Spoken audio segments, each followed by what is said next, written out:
All right, welcome to the Every Other Tuesday ECMD award-winning ECMD conference call. Tonight we've got a bunch of legends and superstars on here tonight. Our two main interviews tonight is going to be the legendary Smooth B from Nice and Smooth, ECMD award-winning ECMD conference call. Tonight we've got a bunch of legends and superstars on here tonight. Our two main interviews tonight is going to be all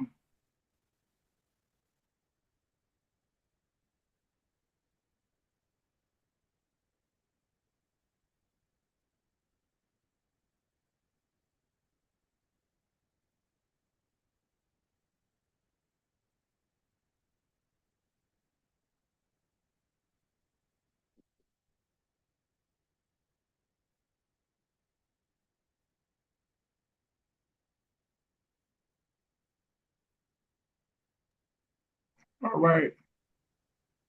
Let's say the main interviews tonight is going to be Smooth B from Nice and Smooth from back in the day. Been knowing him forever. And also Big Hutch Code 187 from Above the Law. Eazy's first big rap group before they got with Bone. So, Michael Calhoun, how you doing tonight? I'm just fine, Kermit. Thank you. Welcome. You're supposed to say, bless and God be the glory. I'm supposed to say Michael J. Calhoun. That's what I'm supposed to say. Michael J. Calhoun. Yeah. From the co-founder of the legendary group, the Daz Band. Had that big hit in 1982, Let It Whip. And Michael also, he and Eric Fearman were on the B side of the single. So obviously when the other side go, guess what? That backside go right with it. That he and Eric Fearman co-wrote on the back of the single back in the day when they had 45 records. Anyway, Michael has made a lot of history recently. He's been already inducted to the R&B Hall of Fame. He's part of the Rock and Roll Hall of Fame band, and he's made a lot of history, charting in 6 different genres of music, and got like about almost 20 plaques behind him of things he's done since the early 80s and stuff that he's done, even up till now. Got a lot of things out. So, Michael, how long have you been in the game? Too long. Okay, let me I'm gonna play something for Michael. Michael. Let's see here. Give me a second.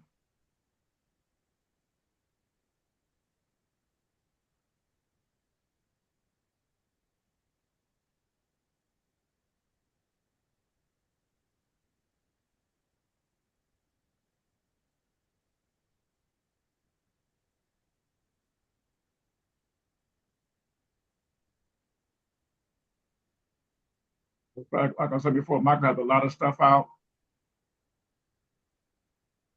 And What's up, Michael? Hey, who's that? It's your Oh, best no. friend, your neighbor around the corner. Hey, Lamont, how you doing, man? What's up, my brother? Good seeing you. Good seeing you too. It's always good to be seen. That means I'm still on this side. Better seen than viewed, as they say. Yeah.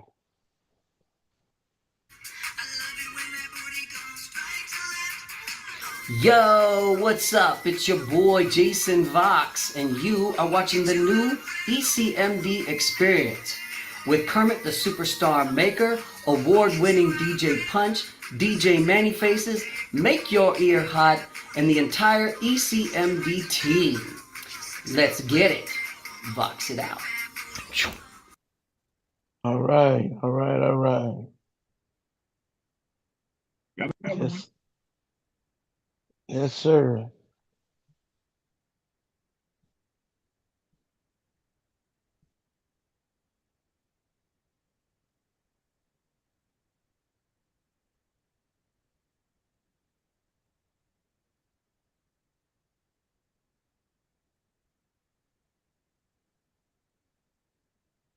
But anyway, before that, I'm gonna just go ahead and play. I'll play the other drop he did for me today later. I'm gonna go ahead and play one of Michael's most popular songs recently, and have that right on the Zoom.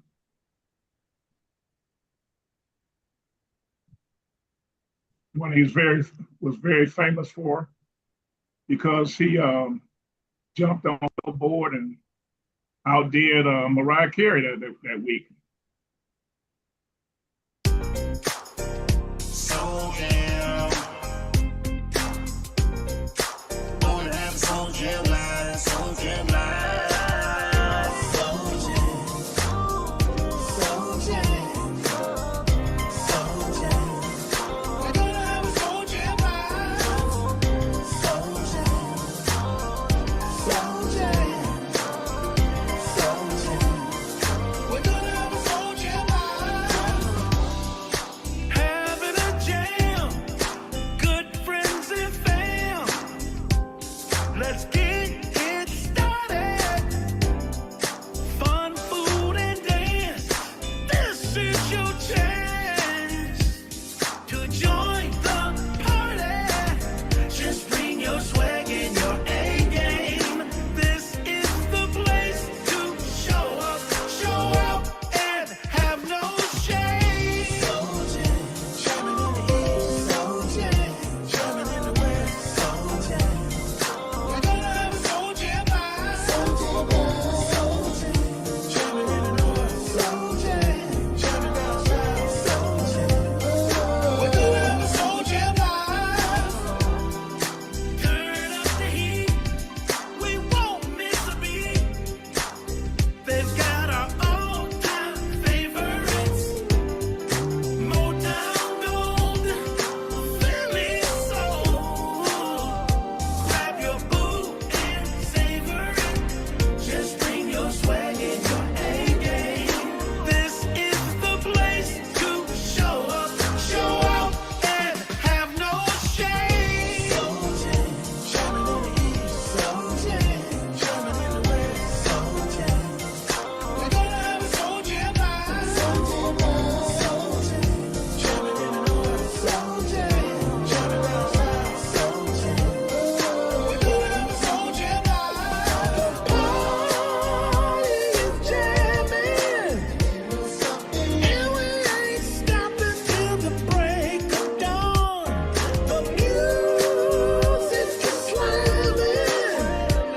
It's all the way live, and we're getting it on. Yeah. Woo.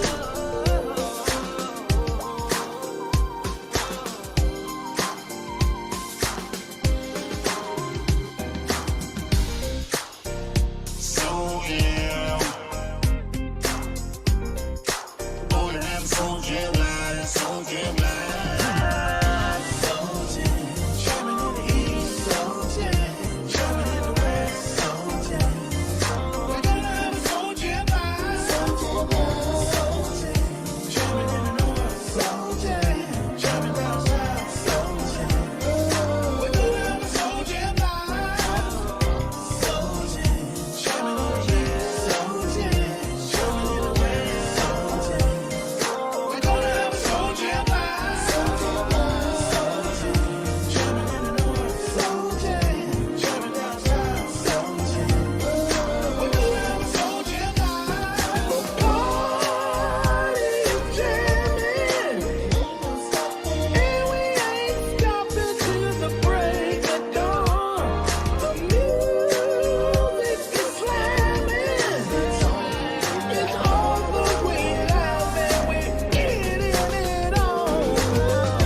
Soul jam, jamming in the east. Soul jam, jamming in the west. Soul jam. We're gonna have a soul jam line. Soul jam, jamming in the north. Soul jam, jamming down south. Soul jam.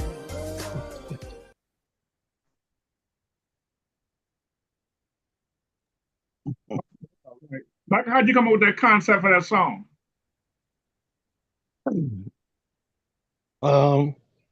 There was a contest that I won. Excuse me. Your cousin had a show called Soul Jam Live, and he needed a theme song, so I wrote it. Hey, can I say something? Sure. I I forgot I got knew how I forgot I knew how to dance, Michael J, till I heard that joint just then. Oh man, thank You you, you could brother. you could have saw me, boy. I worked out all the little crinks in my knees, man. That's a good feeling joint, man. I just had to say that, bro. I won't Oh interrupt you, man, man. Just big much love, man. I was feeling that joint, dude. to God be the glory. Thank you, man. I really appreciate that. It's love. Yeah, it's crazy Sir. how things start, Michael. Like you said, it was my cousin had this show, and he said he needed a theme song, and he went right out and did it and made it bigger than the show. And a lot of times that stuff happens, man. You know, like as long as I've known you, you've always been able to deliver what people ask for. So I definitely give you credit for that. So Thank you. I see you got your favorite guitar next to you, and a couple of your plaques behind you. Yeah, one of them. Yeah. So hey, well, Yeah. I know you got somewhere to be, so we appreciate you being here tonight. Did you And see I was, those? You remember those? yeah, yes, sir. All them plaques now. Yeah. Thanks to you, sir. You're really instrumental in helping me out with that, and I appreciate that. And I I hope you appreciate have a that. great. I appreciate it. I rarely get praise from anybody, so I definitely appreciate that. I know you got somewhere to be tonight, so we appreciate you coming on, and that's why I had you on first. Thank you, So and thank you, sir. You have a blessed rest of your evening, and I'll talk you to you too. soon. Nice All right. seeing you again, Lamont. All right. Much love, bro. Much love to you. Take care.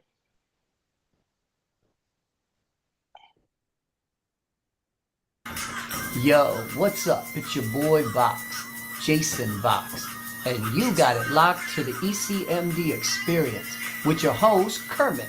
Now this song right here that is blessing your ears is my newest, and it is called Outta Breath. O-U-T-T-A breath, baby. Go download yourself your own version at worldmovementrecords.com and do yourself a favor, because this is the hottest shiza out there. No playing. Pull up for your boy. Show me some love. I appreciate you. Box it out.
Why are y'all over here? Excuse us.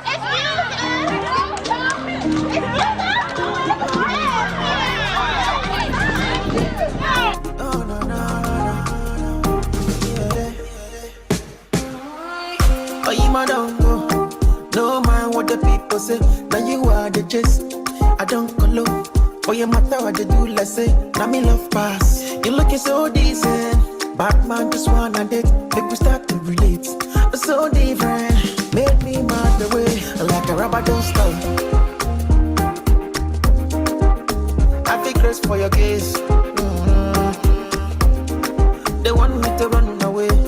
Cause it be mommy water. No matter if you run my race.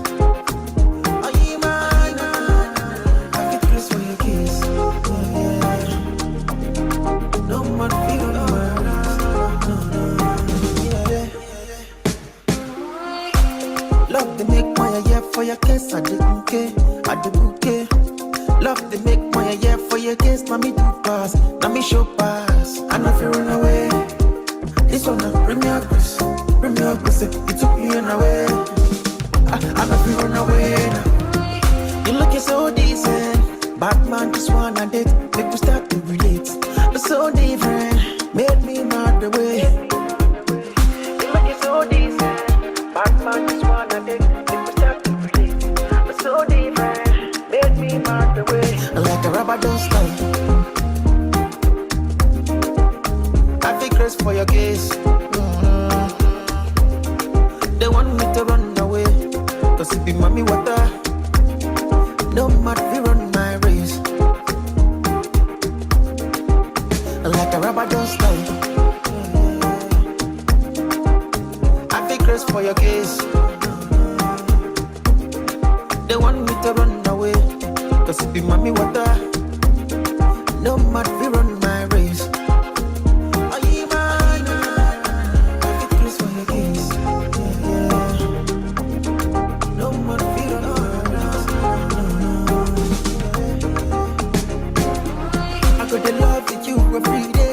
Every day could be a holiday. Real life, real thing, real shit, real situation now. I got the love with you every day could be a holiday.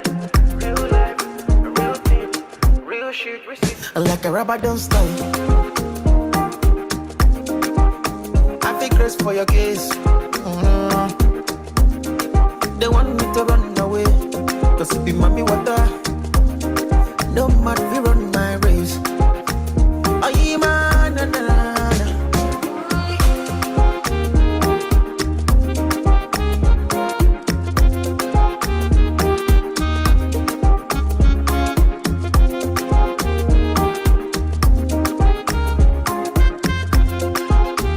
Oh, yeah, man, na, na, na. I feel crazy for your case.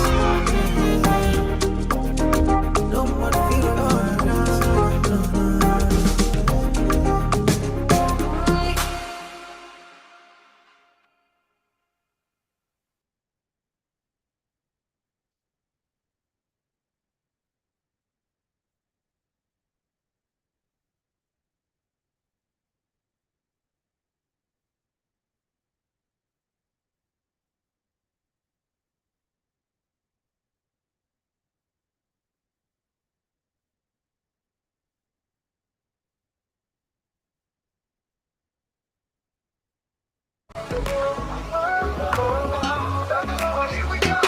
I got exes on my list, but I ain't even mad. They're in the past and I'm feeling glad. Ho, ho, ho, it's the season to be jolly. Let's spread that love and forget the folly. Ho, ho, ho, when the holiday go. Singing about the fire with that warm cocoa. Loving life, cause I'm in the know. Exes in the preview, let's let it all go. Let it go, baby. Let it go, let it go. Ho, ho, ho, we rolling on, get that glow. Yeah, it's holiday time, yo, and outside got the mistletoe above. Exes in the mix, but I'm all about the love. Ho, ho, ho, they dancing in the snow. The holiday cheer, watch us all glow. Ho, ho, ho, feel the holiday glow. Singing about the fire with that warm cocoa. Loving life, cause I'm in the know. Exes in the preview, let's let it all go. Underneath the tree, there's a gift for every heart. Forgiving and forgetting, that's a good place to start. Ho, ho, ho, let's spread that cheer. In the season of love, there's nothing to fear. Come on, ho, come on, ho, ho, ho, ho. Get on down, let the funk flow. Holiday cheer, ain't no fear. We got that funky groove right here. Ho, ho, ho, it's a festive sight on this winter's night. Everything's so right. With friends and family, we're taking flight. In this holiday spirit, everything's light. Ho, ho, ho, feel the holiday go. Singing about the fire with that warm cocoa. Loving life, cause I'm in the know. Exes in the preview, let's let it all go. So raise a glass and let's make a toast to the love we found and the ones we'll hold close. In the warmth of this holiday, hearts intertwine. Exes in the past, love's what we'll find. Ho, ho, ho, feel the holiday go. Singing about the fire with that warm cocoa. Loving life, cause I'm in the know. Exes in the preview, let's let it all go. Holiday season, we've come full circle. From a circle city and the joyous universe. So let's keep on dancing through the snow we'll roam. On this funky holiday, we found our way home. Oh, oh, oh, oh. Circle.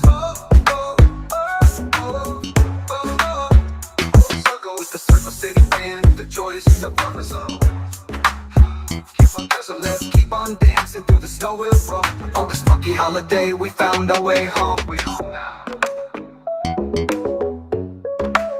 We home now.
Hey, what you cooking, man? What you cooking, man? What you cooking? If I got a problem, you're the remedy. If I need relief, you're the cure for me. When you pull up on me, rock me back to sleep, rock me fast to sleep. Yeah, that thing good to me. On me, I'll be pushing P. Don't trip, give you that ooey, ooey. Give me specialty. Don't trip, come OD on me. Shut me up every single night, boy, you the one I'm feeling. Sugar rush, I'm addicted to your love. It's so sweet, I need it. You know what I'm on. You know what I need. Your love is a drug. It's like ecstasy. Pack me up, treat you like my fix. Ooh, you got me tweaking. Pack me up nice. You know how we do it. Pack me up, treat you like my fix. Ooh, you got me tweaking. Pack me up, your love is a drug, but I'ma have you leaning all night long. All night long. All night long. You know what I'm on. You know what I need. Your love is a drug. It's like ecstasy. You want a hot box, let me grab it. I can't get enough, I gotta have it. I got that wet, if you bring that heat. Who's afraid of steam? What was happening? On me, I'll be pushing P. Don't trip, give you that ooey, ooey. Give me specialty. Don't trip, come OD on me. Shut me up every single night, boy, you the one I'm feeling. Sugar rush, I'm addicted to your love. It's so sweet, I need it. You know what I'm on. You know what I need. Your love is a drug. It's like ecstasy.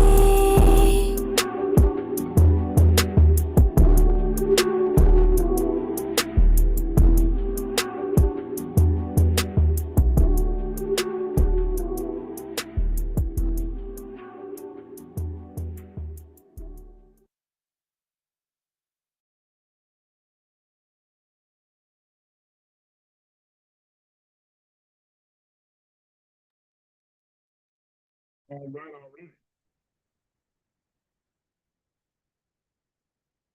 Lamont Patterson.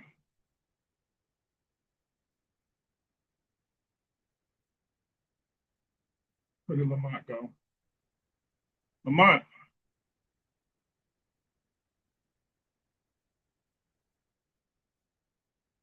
How long you been in the game, Lamont?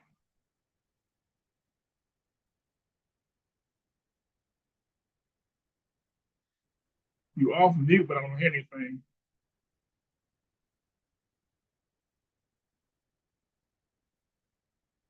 Yeah, I'll come back.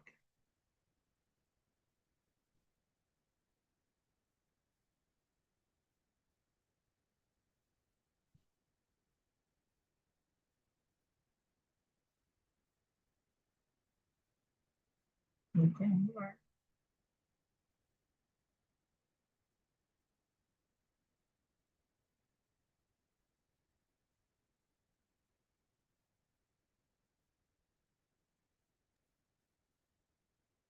Hey, in a hurry, you know you won't ever have to worry, no. Hey, hey, put them on the jersey, you won't have to worry, huh? You won't have to worry, huh?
Yeah.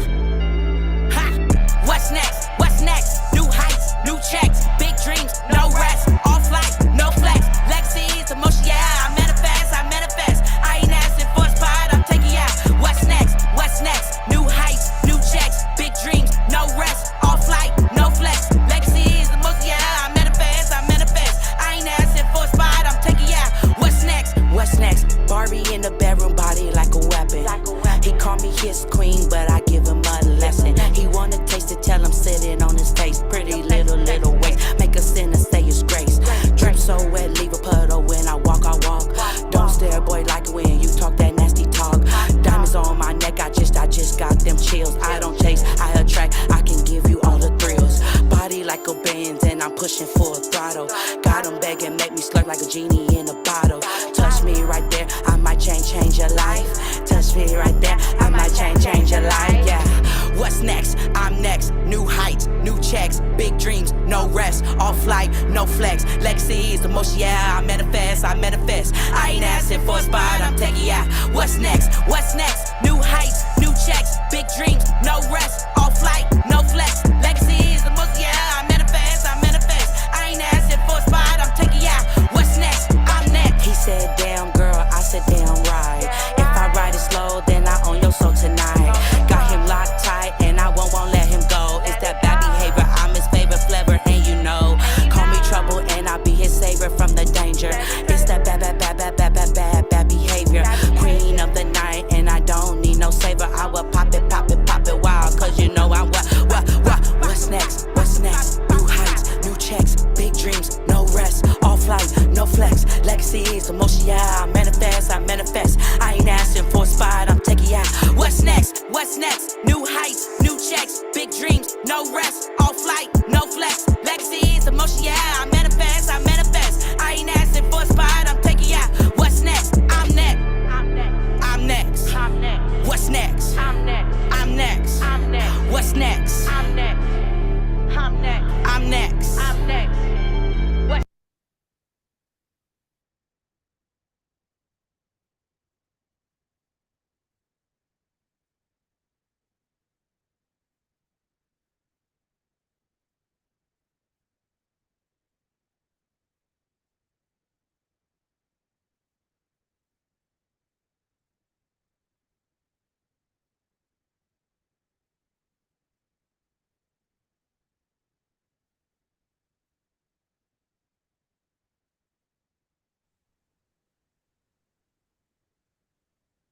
Shout out to Queen Lily for that one.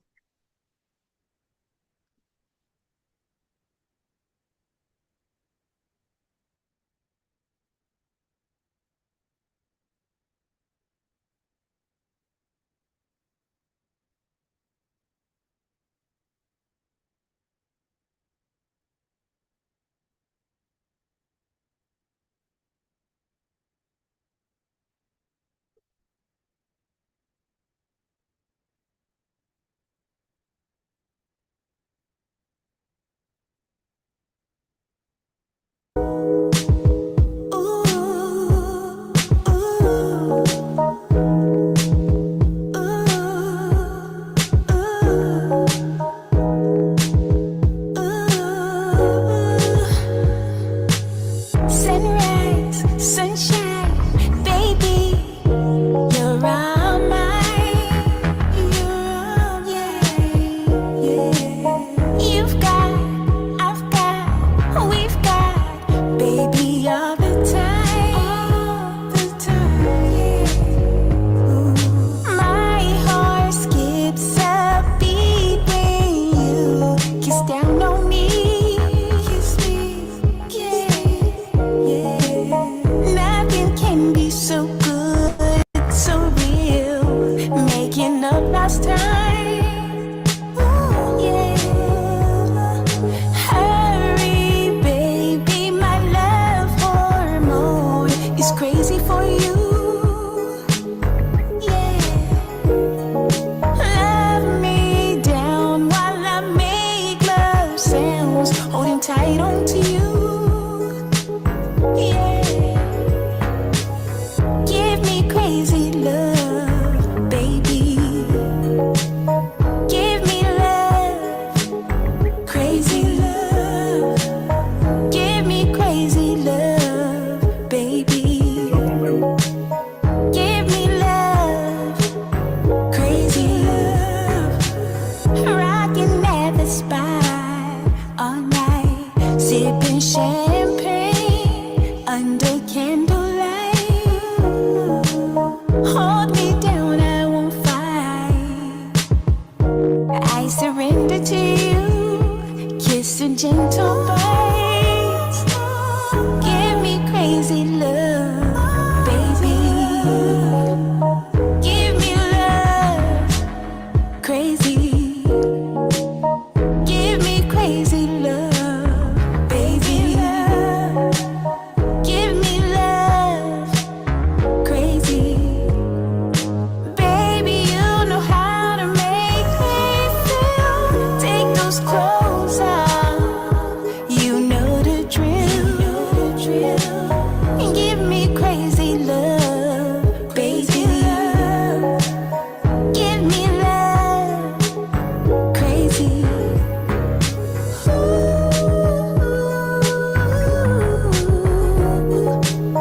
Give me crazy love, crazy love.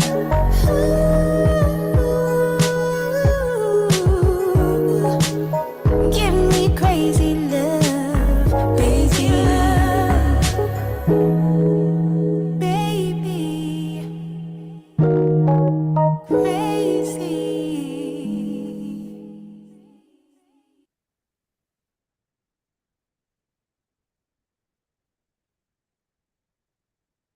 All right, we got Big Hutch coming here in a second.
Vanessa Valdez with Untouchable Music Worldwide. Today's top story, the Yellow Canary. It is said to be worth a whopping $230 million. The jewelry exchange is scheduled to receive this precious stone within the next 24 hours. What? Shit. I'm about to call my connect right now. Right motherfucking now. Hello. Yo, Yo, Gun. I think I got something. T-Dummy. Solid.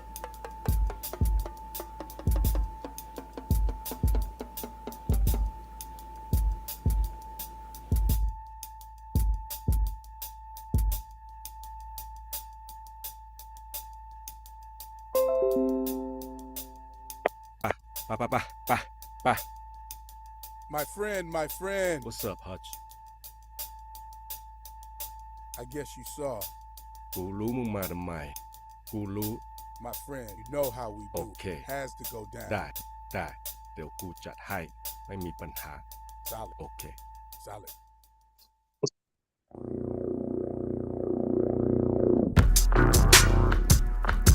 Check 1, 2, man. You are about to witness the essence of some real money getter.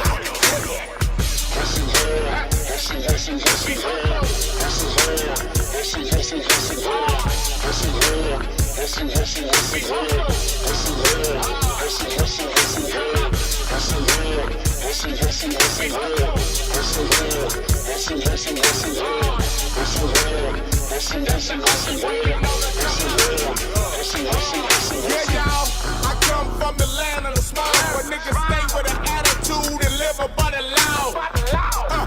Where we pimp for fashion, and ain't no ego when they come to getting the cash in. We keep it gangster for show, like Snoop Dogg on the handlebars with the blowed out afro. We about that cake, we about that scrape. Give a fuck about a stitch if he found behind yellow tape. We say night, night, nigga. Hope you have a wonderful time as you sleep with the fishes. That's how we regulate round here. A lot of niggas hate us round here, cause we get money and really give a fuck that you stuck in your rut. We understand it's hard to be niggas like us. We don't tiptoe, we dip low, we big ball, we shine. That's why we end up first at the finish line, bitch.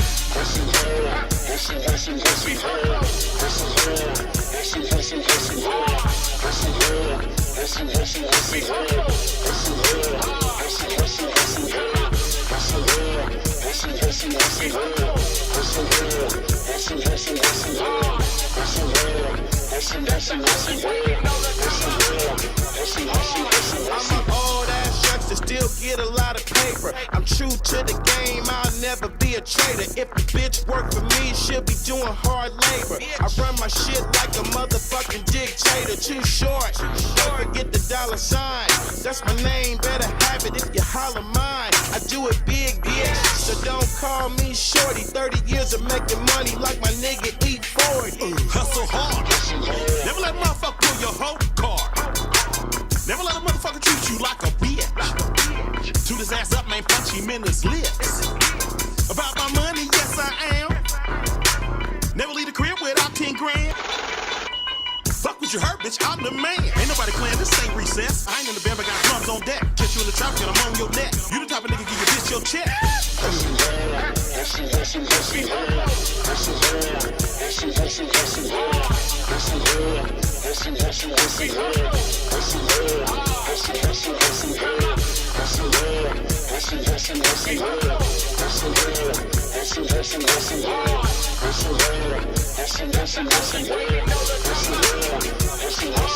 Yeah, we hustle hard, we stand tall, we never fall, we ball all day yelling fuck the law.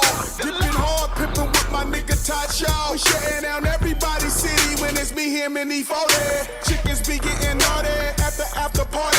Tell them chill, mommy, you don't even know half the story.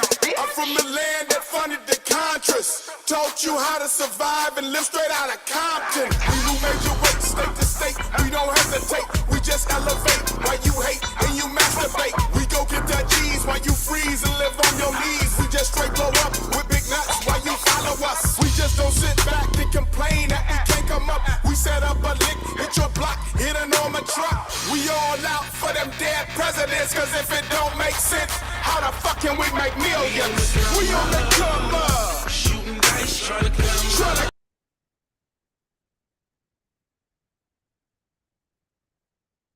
What up, though?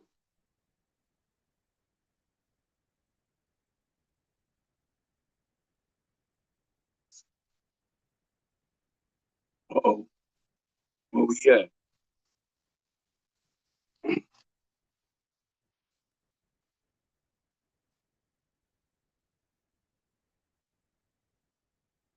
All right, all right. What up, though? What's going on? I know that record is old, but that's one of my favorites. And Well, you know have a you lot gotta of, play it. You know you gotta play it if it's your favorite. yeah, that's What's right. up, man? Whether other people like it or not. There you go. Hey, I there know you some go. people hearing that for the first time probably think that's 2025 because it Yeah. still, sounds good and current. Mm-hmm. Matter of fact, I know you just released a mixtape recently, which I Yeah. forwarded to most of the DJs on Yeah, here. Mike. Yeah, Co-17, the mic checker. Yeah. Just a little thing. Kermit. You know how I feel about art. I just want to be doing. I want to continue to do art as best as I can. You know what I mean? I've accomplished a lot, so I got plaques all over the place. So it ain't for the plaques no more. You know what I mean? It's always been for the art, but it was wonderful to be able to do a mixtape just with old school classic music, and it's designed like an actual mixtape where I just randomly rapped to just a loop. You know, it wasn't a throwaway. Some of these people say mixtapes, but it's just demos that they would have never put out that they label as a mixtape and monetize and they do their thing. Me, I really want to do an authentic mixtape. Right. You just want to stay active. Speaking of Yeah. staying active, when did you start in the game? Started. I've been in the game, but professionally, I made my first record in the mid '80s, which was a European record I made with my group that I was in high school with called the Wizards of Rock. Probably the summer of '84, '85. And then I kind of became a major knucklehead and didn't really know the value of music. And took me another few years, and then I ended up meeting Laylaw, through Gomac, rest in peace, Laylaw. And then at the time, Laylaw and Easy and Dre were building Ruthless Records. And then that's when we took off, and we signed in '88. Our first album came out, Above the Law, came out in '89. I mean, '90. First single came out in the December of '89 called Murder Rap. So that was the beginning of what to us being today, me being today, Co-17 from Above the Law. But being around music, I've been around music my whole life. My father was a writer and a composer at Motown, Richard Hutch, and then my uncle is Willie Hutch. So, so I'm from a musical legacy family. So the legacy is in my family. So kind of always been around it my whole life. Okay, well, before we get going with you, let me tell you some of the people that's in here to check you out. Of course, you got myself, Kermit the Superstar Maker, 50 plus years in the industry, 52 plus years in the industry, 200 gold and platinum records, 200 number one records, including one of yours. There you go. Mm-hmm. Oh, yeah. Yep. And, been around doing a lot, still trying to be as active as possible. We got Make Ear Hot Entertainment in here. They out of Chicago, Illinois. Excuse me. They're a publishing company, record label, and recording studio. Then we have Queen Karen G out of Washington, D.C. Queen. Excuse me. And she's she's actually, talking about OG, she's a year older than me. So I'm not even the oldest person in the room right now. Well, so, that's you gotta respect your elders. Then another guy that's probably almost as old as me, I'm gonna introduce him right now. He's almost older than me. DJ Dizzy D in the building. DJ Dizzy, who is DJ Dizzy D? Well, here it go. He's the Chief Operations Officer for Tiger Eye Management, artist management company out of Charlotte. Internet radio consultant for Sirius Streaming, program director at Soul 105.3 Charlotte radio station, Charlotte, North Carolina, co-founder of the Nerve DJs, show host of the Pitch Control talk radio for DJs by DJs, show host for the old school versus new school mix show on multiple radio outlets. That's Dizzy D. He's been around forever. Matter of fact, it was his idea that we started doing Zoom calls back in the day. That's what's up. Then we have Naomi G in here. Salute to Naomi G. We have Queen Lily out of Arizona. She calls herself the Beyonce of Arizona, and one of her producers, she called him the Dr. Dre of Arizona. So we'll see. Then we got Sincere Rated PPE. She's been around for a while, part of the team. Then we have, of course, DJ Punch, 317. You already know Punch. You know he almost loves you as much as I do. Then we have artist BBY. She is a singer, and she's from LA. She represents LA, Atlanta, and North Carolina. She had a song out called "Pack Me Up" that was #1 for 4 weeks on Digital Radio Tracker. That was her first big release, and it just went viral. Then we have a couple of people on here. I see. Shout out to Kels. Shout out to Kevin O. Kevin O is a manager for a group called Two Superior out of Marion, Indiana. And his son is also a guy named K.O. Lamar that had 3 #1 records in Billboard as well back 8 years ago, actually. Then we have DJ Manny Faces from Throwdown Thursdays, every Thursday night, the same link tree, but just the Thursday link. That's DJ Manny Faces and DJ Head Rush and Willpower Gamble.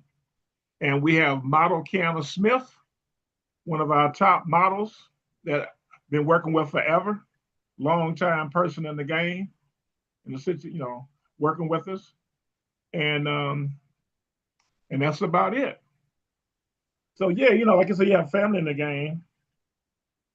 You know, so is anybody still active? Well, everybody, you know, passed on. So yeah. How about your cousin? Well, yeah, you know, from our legacy, you know, it's me and Cocaine left, you know, for the family. And his father was, you know, he's a part of the Funk Brothers, and he wrote and produced a bunch of people as well. So yeah, just me and Cocaine. So, and then, you know, our kids, you know, are coming up in the industry as well. You know, like my son produces, you know, and his daughter is an artist. So yeah, pretty much. And then my other nephew, he does gospel music. So yeah, we got, you know, we got that Hutch legacy and that long legacy moving around. So we here. I tell people it's a small world out here in the music industry. Everybody know everybody. It's like when I saw your cousin on another Zoom a couple weeks ago, I told my usual story of he's married to my best friend's first cousin's daughter. Yeah. So you can't get no smaller than that in the game, right? I remember that story too, by the way. And I know you like my nephew because, like I said, I met you in the late '80s. We started communicating in the early '90s. Oh yeah, for sure. Yeah, my first record. The first time I had a conversation. You know, Curran is like one of my mentors. So, you know, as far as like knowing how this game works, you know what I mean? Like him and Eazy-E will probably be like the guys who mentored me. No, that's why I have my own companies because of them. I have my own company. I run my own shit because of Kermit and Easy. You know, they're the only ones that were man enough at a young age to tell me this is how you work your shit. You know, everybody else wanted to make money off of me. No disrespect to nobody, but I can't say that. You know, so well, I appreciate you saying that. One of the first time we had a real serious conversation was when we were talking at the old Stouffer's Hotel on Airport Boulevard. Matter of fact, that particular one, Eazy-E was there, Dr. Dre was there. You know, everybody from out there was there. You know, at that one. That was the one in I think that was the one in '91 that I got the Retailer of the Year award out there. Yeah, exactly. It was '91. Yeah, I remember that. I remember I also ran into Michael Jordan out there one time too. He got off the little transfer bus they have from the airport. He went Right. right to his room. Next morning, all the Bull Out there stars were shuttling. in the Yeah. breakfast area, but he's not there. Everybody but him was there. That's a trip. But yeah, man, it's just amazing to see that you're still, going strong after all these years. That's that's a big that's a big deal Thank you. actually, Thank you. because it's kind of hard, to Oh yeah. stay Oh, yeah. active, do whatever. You know. I think I was fortunate that I was, where I came up. I came up as a musician, came up as a producer and an artist. So I kind of can involve myself in all different aspects. You know what I mean? If the artist thing ain't, so I don't have that load, I always have a production load. And be it whatever I'm doing. Like right now I'm in film mode. So, I always have that opportunity as well. So my whole career, you know what I mean? So What what part of California did all this start at for you? it started in Pomona, California. Okay. I grew up in Pomona, the small city with the big name. So Other than yeah, your father and your uncle, was any of your, you have any other family members other than the cocaine that was in the business? no, I don't. No, I don't. That's it. That I know of. I don't. Maybe somebody come out the woodwork and say, "Hey, I'm your cousin," and I do music, but no, that's pretty much it. Are you We're the doing any only. shows now? Are you doing any shows right now, or Oh, oh yeah, in the yeah, near future? yeah. I've been doing, like performing live. Yeah, I Yes, still do yes. shows. I mean, rest in peace, KMG. Rest in peace, Gomac. It's hard because it's more me just going out, me and DJ Chaos, and sometimes me, DJ Chaos, and Cocaine will come out, and then my brother fills in KMG's parts as much as we can. But yeah, I tour as much as I can. What takes a lot of my time now is my new television show, The Black Godfather, finishing the first season of that takes a lot of my time because I'm starring in it, I'm producing it, my company's producing it, I co-directed and directed, and I'm doing the score. So it's a lot to it, my workload. But yeah, anytime people call me to get down, I'm coming to get down, Kermit. You know what I mean? That's my first love, performing, because I'm a musician first. So I grew up performing, playing instruments. I play piano, bass guitar, and trumpet, and I studied that since I was like 6, 7 years old. So, you know, so I Speaking always of loved to performing, perform. speaking of performing, do you ever play live instruments or perform for band or a DJ? What do you guys do I when you have perform? I have done that concept. Like I'm developing my next album. It's called The One. It's a live album, and I am going to be playing and performing. But I haven't done it ever. I've rehearsed it that way before a lot of times, because I still love to play. And then a lot of the above the law stuff you hear me playing on. I'm playing a lot of the boards on it and that thing. So, um, yes, I would love to have that opportunity to go out and play live again, what I mean? But I actually want to put together a project, and the one that's coming is like a project like that that's gonna enable me to do that. That's gonna make it be like official that I can play, because I actually can play the piano and rap at the same time. So yes, I can do it, Kermit. How, I've rehearsed often do it many, many times. how Mm. often do you use a DJ though when you perform? Like just going back, in the day with the DJs and stuff. How often you do that? Well, we incorporated in just like if we incorporated in as a musician, like if it's we incorporate a DJ in, it's just like more like a second, third keyboard player, same way. But it won't be much different as you would think, like as the person, like people might think like doing it live is different than the way we do it tracked, because it'll be the same energy, I feel. I just think that when you do it with musicians, you can kind of change the temperature a little bit more, instead of just with a DJ, it's just one flow, you know. It's really the DJ is basically, I love the DJ aspect to it, because it gives it that different, it takes it to that another level. You know what I mean? When you're doing DJs with musicians, because it gives that other textural thing, and it keeps it authentic as a hip hop feel. But doing G Funk, I would prefer both. If I do a full blown G Funk scenario, I would prefer them both. So, and that's the basis of always been of my group. You know, like when we did Cocaine's original band was like that. You know, because when I produced his album, it was a whole live album we did. Like I played everything on it with musicians. So when we toured it, we came out like Easy E backed my play when I wanted to launch that for him, and we had a DJ, we had all the elements of what hip hop was, but we kept it funky like a modern day Parliament Funkadelic, basically. So yeah, I love the aspect of the DJ, and then just doing it now with a DJ, it makes it saucy because the DJ can break your show down. They can stop it. They can, they can put effects with it. It just makes it more of a crowd interactive when you have a DJ instead of just a track.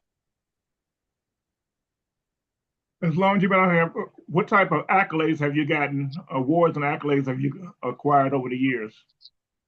Oh, I mean, probably six film soundtracks.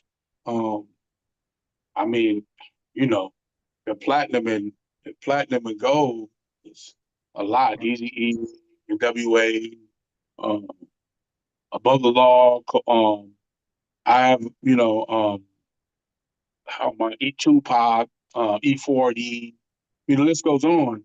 I even have one film award from a film festival for a video I did called Lord Have Mercy.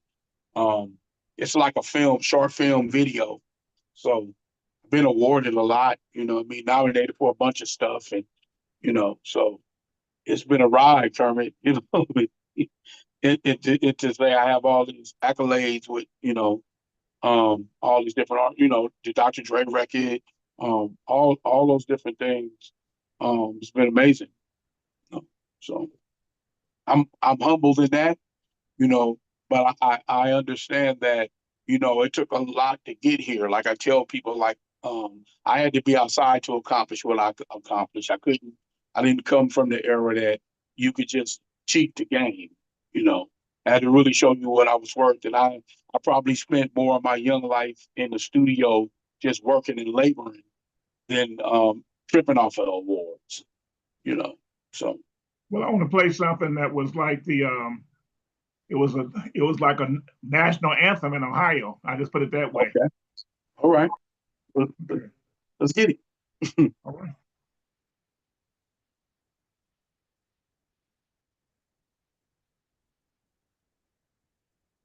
Your life. I know that coat costs about $500-600. Where you getting the money from? Why you don't go to school and make something out of your life, huh? Look at all this jewelry and stuff you got on. No tennis shoes. I'll try to raise you right, but no, you go out there with your hooligan friend and do all kind of wrong. Won't you stay home and go to school and be right? I'm tired of this.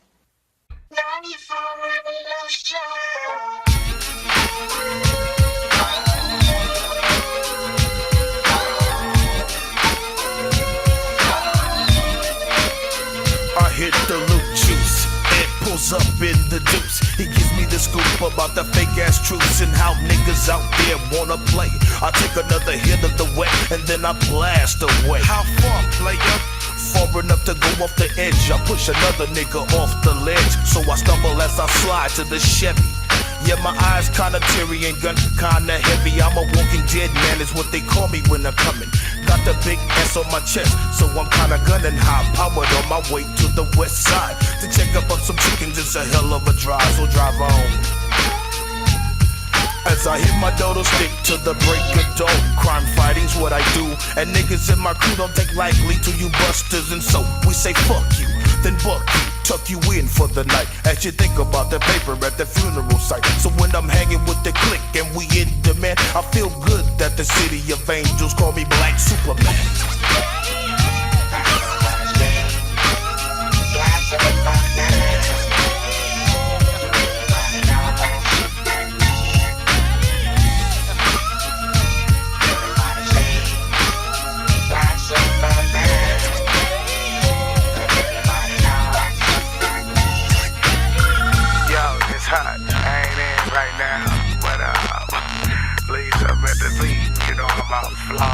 Flossing, dipping and tripping, you know what I'm saying? Hey Hutch, man, they just raided your mama house, man. I don't know what they got, 'cause I'm broke, man. They looking for us, man. Call me over at Peach's house, man. Now it was once said by an old OG, always trying to come up, yeah, and that's the key. Cause where I'm from, it's like a curse. Cause see, once in a lifetime, everybody did some dirt. I guess it got to me the same. So at the age of 15, I entered the dope game. I had my game locked up tight. In the day I went to school, but I clocked all night. And when I went to class, I always fell asleep. But I was out like a motherfucker. If somebody beat, my teacher say, boy, can't they wait? I said, no, I got to put some more icing on my cake. I think I saved about 50 G's. I bought a truck, a house, and a coupe on D's. Mom's is tripping, but she really don't know. All I'm thinking, if she ain't on the county, don't know. Before my mama fuck with the county again, I'd rather take the risk of doing 5 to 10. I'm not taking a check, I'm straight making the checks. So now we deserve to get what we wanna get. I got my mama up out of there, because y'all motherfuckers just don't care. You really wanna know why I so scum? Because my mama to me comes number one. Now you sucker motherfuckers don't understand, but to my mama, I'm her real black Superman.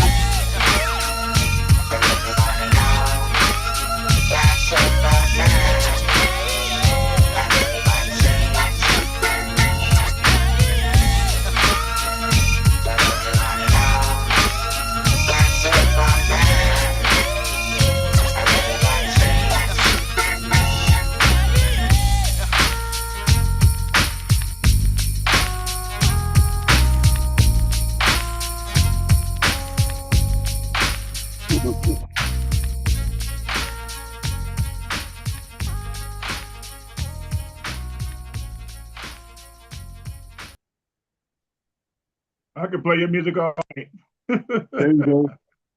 That was a great record, man. I appreciate y'all. Salute. Thank you. Thank you, Kermit. Yeah. You know, for also always supporting me, brother.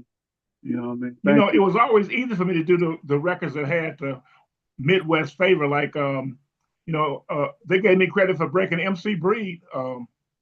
No Future in Your Front, by the way, because he's out of Flint, Michigan. Rest in peace, Breed. Told me, That's my guy. yeah. Good guy. His manager told me I was responsible for that breaking nationally, so that made me feel good to hear that from him. Right. You have any favorite, with all these songs now. Yeah. With all this time you've been in the game, do you have any favorite moments in your career? Yeah, I mean, it's a lot of them, Kermit. I think it's more of the moments of making, in the early days, I think what was amazing is that when we first started making the music, we didn't know where we were going to end up, but we were just some young kids trying to get out of the situation that we were in. More memorable, a good story is, people think like when Tupac did Call It What You Want with us, right? He wasn't established as Tupac. He was a backup dancer at the time for Digital, and they had just done the same song, right? And he was featured on a little skit, like a little clip of him bussing on it, right? So people was digging it and everything. So we were doing Call It What You Want, finishing up our second album, Black Mafia Life, and Money B came to the studio and he bought a young Tupac. And we wanted to be me, Cam G, rest in peace, Shock G, rest in peace, and Money B. That four, Digital Underground and Above the Law do a collaboration. At the time, they were managed by basically the GM at Ruthless was Adrian Gregory. So we always hung out together. We did shows together and everything. So we thought it would be something dope to do, just being in the same circles all the time. Shock G never showed up, rest in peace. He got called mixing a record somewhere in New York and couldn't show up. And me and Laylaw had already booked the studio in LA. I finished the track. I was in on the track about 3 days. Finally, we come in and Mun is like, look, we're going to put this record down, but can't we just use the little homie Tupac? I was like, okay, yeah, dude that was on that record with you. Okay, let's give him a shot. So he sits in the corner. He asks us, yeah, what y'all call your music? We say it's G-Funk. He come, okay, I'm going in the booth. He goes in the booth and takes off. We all looking at each other like, what the fuck just happened? We on the second record. This dude just come in and wreck shit. You know what I mean? So then, we all finished the record. It was an incredible record, but it's funny because shortly after that, then he blew up like crazy. He blew up shortly after that. Like, and it was, those things are the most memorable moments to me because I see somebody who come in that, from nothing, and watch him explode. Same thing with Snoop. The same thing. Snoop would come in and freestyle for me all day. Yeah, put me on, put me on. He was in a rotation of a bunch of rappers that I had already signed.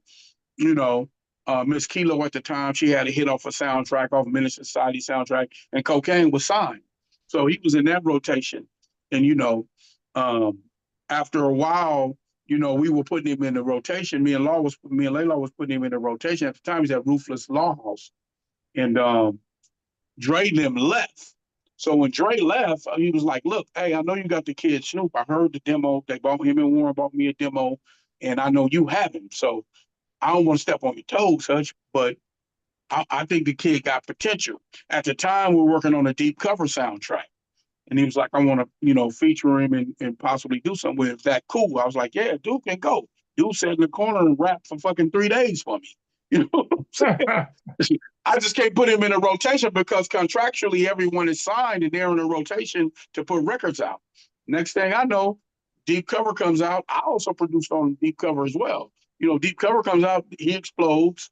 And that's another moment in my life that I was fortunate to meet people from that ground level, even like a Nate Dogg. Nate Dogg sung background on one of my records. I never thought he would become Nate Dogg. Just like my cousin Cocaine, I never thought he would become as huge as he is as well. You know what I mean? It's just a kid that I knew had all his potential. I put him in studio, produced him from the bottom to the top. Now he's the most featured artist of all times. I never thought that. So it's been a lot of great moments, Kermit, you know what I mean? But I think those are the moments when you see people from nobody become somebody and you're instrumental in them becoming somebody. Well, I think something that's interesting too is that I actually met Warren G before I even know who he was. Scott Galloway from Urban Network took me out to this vinyl store out in the valley somewhere. I don't even know where it was. Mm-hmm. And he said, you want to meet Dr. Dre, brother? I'm like, yeah, sure. And he introduced me to Warren G. He was getting some records and stuff. And he comes from us. I taught him how to produce. So I'm a part of teaching him how to produce. So he comes from me too. So Warren's from my class. So. Yeah, people don't realize how small the world is. The music industry is really very small. Matter of fact, even DOC, for example, I became cool with him. I was, I used to come out to Urban Network every year when it was at the Stofers or whatever. And one time, this one gang member was drunk, was messing with me. I was with these 2 young ladies, and DOC. What we do? Uh-oh. Lost Houston, there we go. Oh, we lost him. Mic muted out, Kermit. Your mic muted out, Kermit. You might have lost connection. What up, Hutch? It's the Funky Skunk. What up, man? What's up with you? What's up, fam? Got it, man. I got the honor to meet your dad, man, decades ago, brother. That's right. Love your music, man. Hold on a second, Paul. Thank you. Zoom had kicked me out. Oh, yeah. And I was talking about DOC. So it was at the Stofers or whatever. Like I said, this gang member came up and was drunk, acting silly. We was trying to take pictures. He jumping in front of the picture. So DOC came over there, crossed his arm, stood in front of me, crossed his arm, looked at the guy, and the guy walked away. So I don't know what that was about, but I appreciate that. And he and I went out, a couple of times to some parties out in LA and stuff like that, hung out with him a lot. So it's just great, like meeting you guys and the ones of you that was very humble. I'm not going to mention the ones that's not humble, but no need to.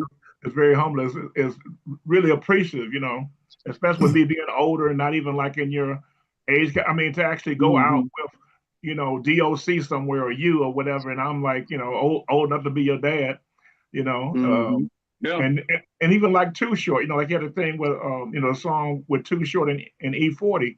I was at Too Short's very first plaque party at, I think it was It may have been Carlos and Charlie's, I think, but whatever it was, Mhm. it was on Sunset Strip, and I was actually on stage with him when he got his first plaque.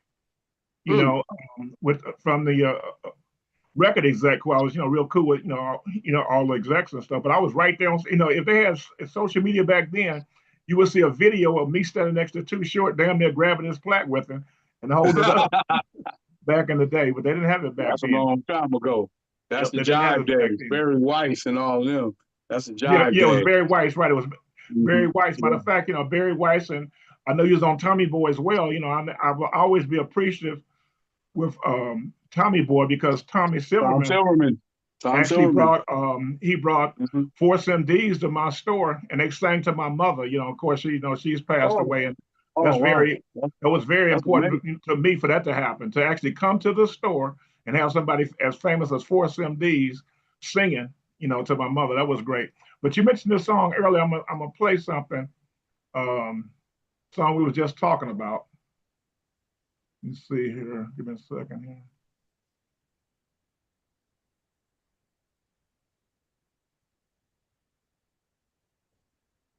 If Zoom let me.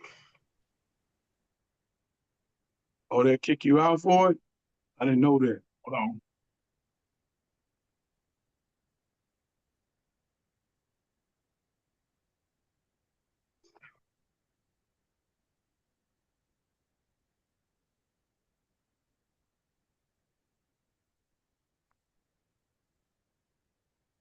Okay.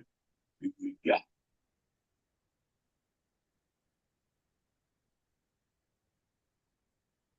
Oh, yeah. Call it what you want. Oh, yeah. No sound.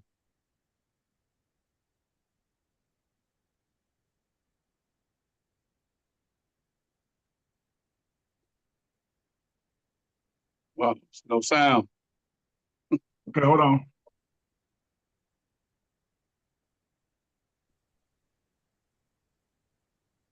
There's no music.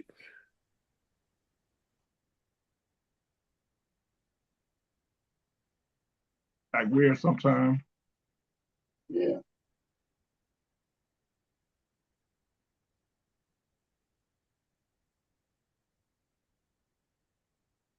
Wow. Hold on.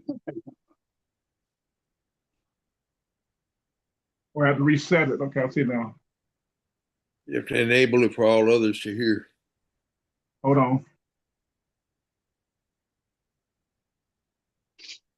Dope the slow poke, rapper cap his ass faster than half a pound of coke on Mother's Day. First and 15, another way of saying it. I got now into the quest, the black shrine. Now you know the reason for the black mafia theory. Yes, it has many meanings, but no matter how you define it, it still comes out black. See, it's just a head trip, so you can call it what you want. Now I clown around when I hang around with the underground, but when I'm with the mafia, I'm dropping. And if you're holding, I'll be knocking you. Baby, why not? You shouldn't jock because I'm popular. You crew with the clock, I love to pop it. The coppers get shot, they shouldn't try to stop the mafia. Tupac, a pack a punch and pump the trunk. I'm bumping G-Funk, but you can call it what you want. How many times I gotta tell you, don't ignore it. Either be my hoe or hit the door, you nothing. Oh, see ya. That's why I love to go on tour, G. Stores are hoes behind the door, niggas know it now. I'm sipping on the 40.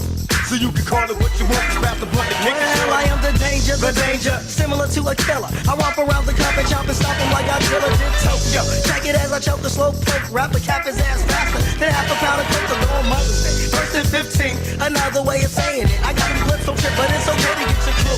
Cause do I send your team to the shops? And you would do a thinking I got the 1 to 20 hours. I devour lunch, spit 'em out. Lunch breaks, I shit 'em out. Just think, what do you think this is a threat? Just forget about a comeback. You're done, Black C. Cuddy was the stopper. But you'll call me the ender when I chop you with the chopper. Stinger with the stinger, flex my trigger finger. I blow you the bitch and I get a kick out of grabbing a mic and fling a few lyrics with the maximum security crew. I smoke a spit, but I'm not Jamaican. So won't you let a Yankee Doodle do what he has to? Raise my hand and cast her. Hell if I spell you can't tell you better ask her. Weatherman he'll sigh and reply you should have stayed in the house. Cause money's gonna rain and no Quit a smoke and grab my food by his throat. And don't let him go till he holla holla really go.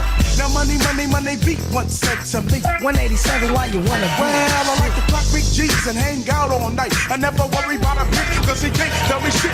Plus, money is a pimp thing. And see, if you was in my shoes, you be doing the same. So don't ever question if I'm a G, a player, cause when I'm busting on the mic, I can never be a customer. Now peep, cause when I'm going deep, the only customers getting soaked in the house is the pussy I beat. They wanna pop that ding yang. I tell them sit down, shut up, bitch, and let me kick game. Cause I'm always be saying they got that going on, but if they wanna get with a nigga like me, they gotta pay a fee. I am nothing on that nigga from the planet called Slipper, from the planet Black Mafia live that breeds pimps. Yo, so take a sip of the side. Pimps up hoes down must be a player. Oh, that's the connection. Go, mega, pimps up, hoes down, must be a player. Wait a second. Nah, I fuck you bitches on the last record.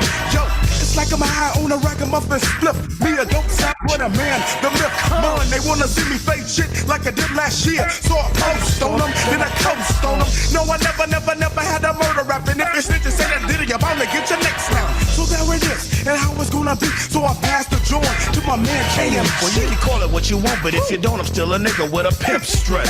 Ooh, I'm academia nut. I say what you wanna work off what you owe.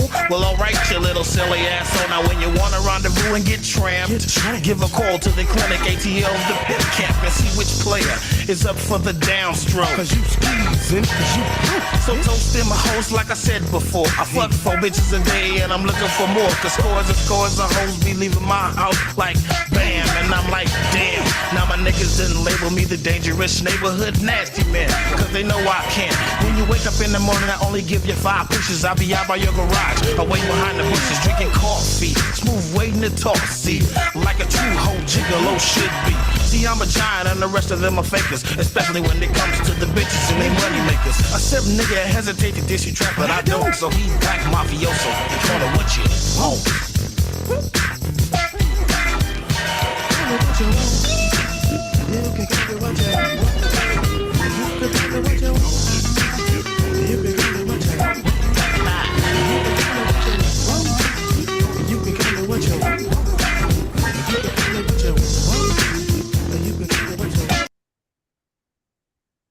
That's it. Yeah, man. Yeah. Also, I just see that we got Smooth Beat that came in here, and also I see Donald Bell. Donald Bell was enslaved, slave from Dayton, Ohio. Yeah, amazing group, amazing band, one of my favorites. Yeah. And to show you just how small the industry is, we just played, like you say, Tupac was in that video and that song, you know, back before he was famous. And then I spoke to Smooth B once before, and he was telling me that Tupac was gonna actually have them on his label, you know, before he passed. You know, so it's a small world. But I just have a couple of questions before we move on. I just have a couple of questions before we move on. Okay. To Smooth B. What keeps you motivated? You know, the love of the art. You know, I'm still competitive. You know what I mean? Like I still want to compete with myself, basically. You know, and I still love it. You know what I mean? Really, Cameron, I still love it. I love to create on every level. You know, be it, you know, whatever position I play. If I'm a vocalist, a musician, a producer, a writer, that's just what keeps me motivated. You know what I mean? I love it. Performing, you know, that, you know, the love of it, bro. Honestly, I still love it. I still love it. I still have fun with it. I still enjoy it. I been through every transition that I could go through as a person in the entertainment business. I've been an executive. I've been a writer. I've been a composer. I've been a producer. I've been, you know, a musician playing on things. So I still love all the aspects of it. So that's what keeps me motivated, you know. So. Has your style changed over the years? No, because I still do a lot of everything that I always originally did. I still do the fly cool, funky stuff. You know, I still G-funk. I still do things that are based lyrically from a hip hop base. You know, I kind of do a bit of it all. But once I got that signature sound, I kind of stay in that lane. You know, So no, I never go far away from my original sound ever, you know. So no, it hasn't changed much. I think I've evolved, like the things I talk about maybe a little broader, than when I was really young.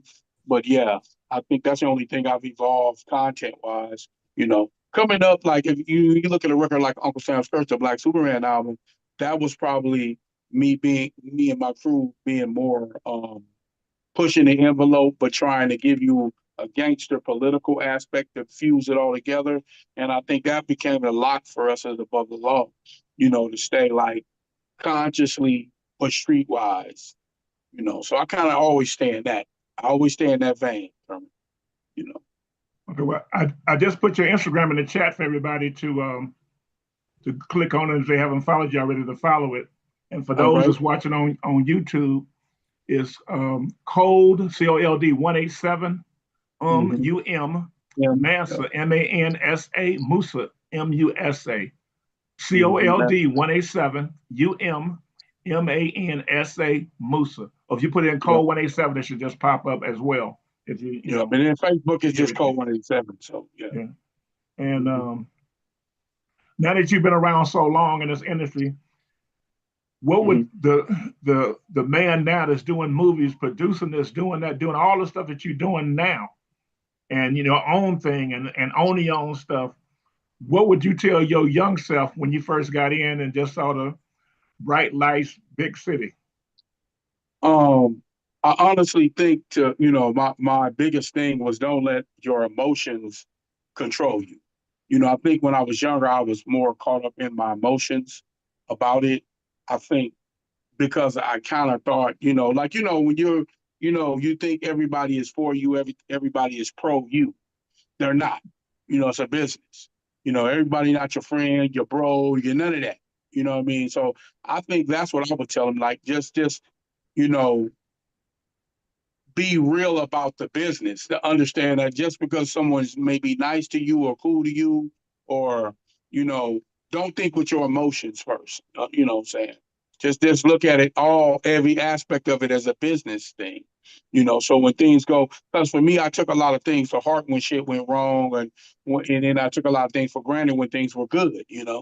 So that's what I was telling them. Just look at it overall, like more of that.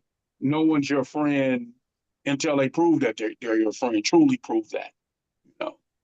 Well, one of the famous things I know you from, I mean, it's not necessarily the most positive thing in the world, but you at the New Music Seminar, right, whipping somebody's ass up there. That went viral. That escalated from a one-on-one thing that had a lot to do with my emotions, is what I'm saying to you, Cameron. Me and Ice Cube, shout out to O'Shea Jackson, Ice Cube, for everybody, we were friends. He's one of my first friends that I had in the music industry, far as befriended us as a crew, as Above the Law, because him and Laylaw were roommates on tour. I met him when they were on tour, on the Straight Outta Compton tour, when Easy had called us out. And we had a little fallout, and it was just words that escalated into a fight, me and him fight. And then what you saw at the New Music Seminar was his partners trying to retaliate on the situation that was between me and him, that we had already squashed, that everybody kept saying, oh yeah, well, y'all stepped to him wrong and he wasn't, and it was just between me and him. And that's why I said that I would tell that young guy, don't be so emotional. Whatever people got to say, let them say what they're going to say. You keep moving, because when we did the thing at the New Music Seminar, it kind of hurt Above the Law a lot. You know what I mean? We got canceled out of a bunch of shit, not canceled as a group, but, people were afraid to book us. People were afraid to, have us do interviews. They thought every time something happens, it's going to be a big brawl, So, yeah, for real, that's what it was, I mean, and it didn't help. We were in every magazine saying, we'll kick your ass if you get out of pocket with us. So, and Easy was like, no press, no, all press is good press. So that's how it ended up being. And that's why I brought that up, bro. Yeah, but it's amazing the fact that it was not a lot of social media or news back then, but that definitely went viral. Wasn't it in one of these movies too? Wasn't it in the movie as Straight well? Outta Compton. That actually wasn't Straight Outta Compton, but how they wrote it in there was that we were their henchmen. Well, really, it was a personal thing between me and Q. They didn't put that in the movie. He he said some shit about me, where I'm from, because I said some shit because Gomac, rest in peace, said some shit about him where he from, and he kind of went to an extreme, knowing that knowing how I was high tempered then. I had the short man complex, chip on my shoulder. I was fresh off the streets. So that's why I brought that up. Like that's what I would tell that guy. Like don't be that guy, because it could hurt your career. Well, you definitely still been working out, because I'm on Instagram pictures. I'm seeing those muscles and stuff. I'm like, yeah, he still They can. right here too. he still can do something. So I knew that. But when this is all said and done, what do you want to be known for? I want to be known for the creator of G-Funk, for sure. Okay. The producer that gave everybody that theory that became such a broad point of music. And I want to be known for that. I worked hard. I put my all into this. Every time I produce, whether I produce the smallest record or the biggest record, I give my all. Yeah, so. The general public that doesn't really in the music industry like we are, they give Warren G credit for G-Funk. That's great, because if you ask Warren G, he'll tell you it comes from me. So that's awesome. That's awesome that people do that, because he's a part of the G-Funk essence. He comes from it. So, but I'm here to let you know on your platform that I'm the creator of G-Funk. I don't care what Rolling Stones give him or whatever magazine gives him. I'm telling you that's what it is. Those guys got the theory. I definitely understand that. Yeah. I have some stuff on in the G-Funk era album, and everybody else, and all of me. I'm the person that done that, and my group was the catalyst of launching that sound and putting it out there in the public. We just weren't pop, so people don't give up of all those accolades because we went pop. They went pop with the sound, you know. So I get it. It's okay, because pop only knows pop. It don't know anything else. It doesn't know the fabric of nothing, So.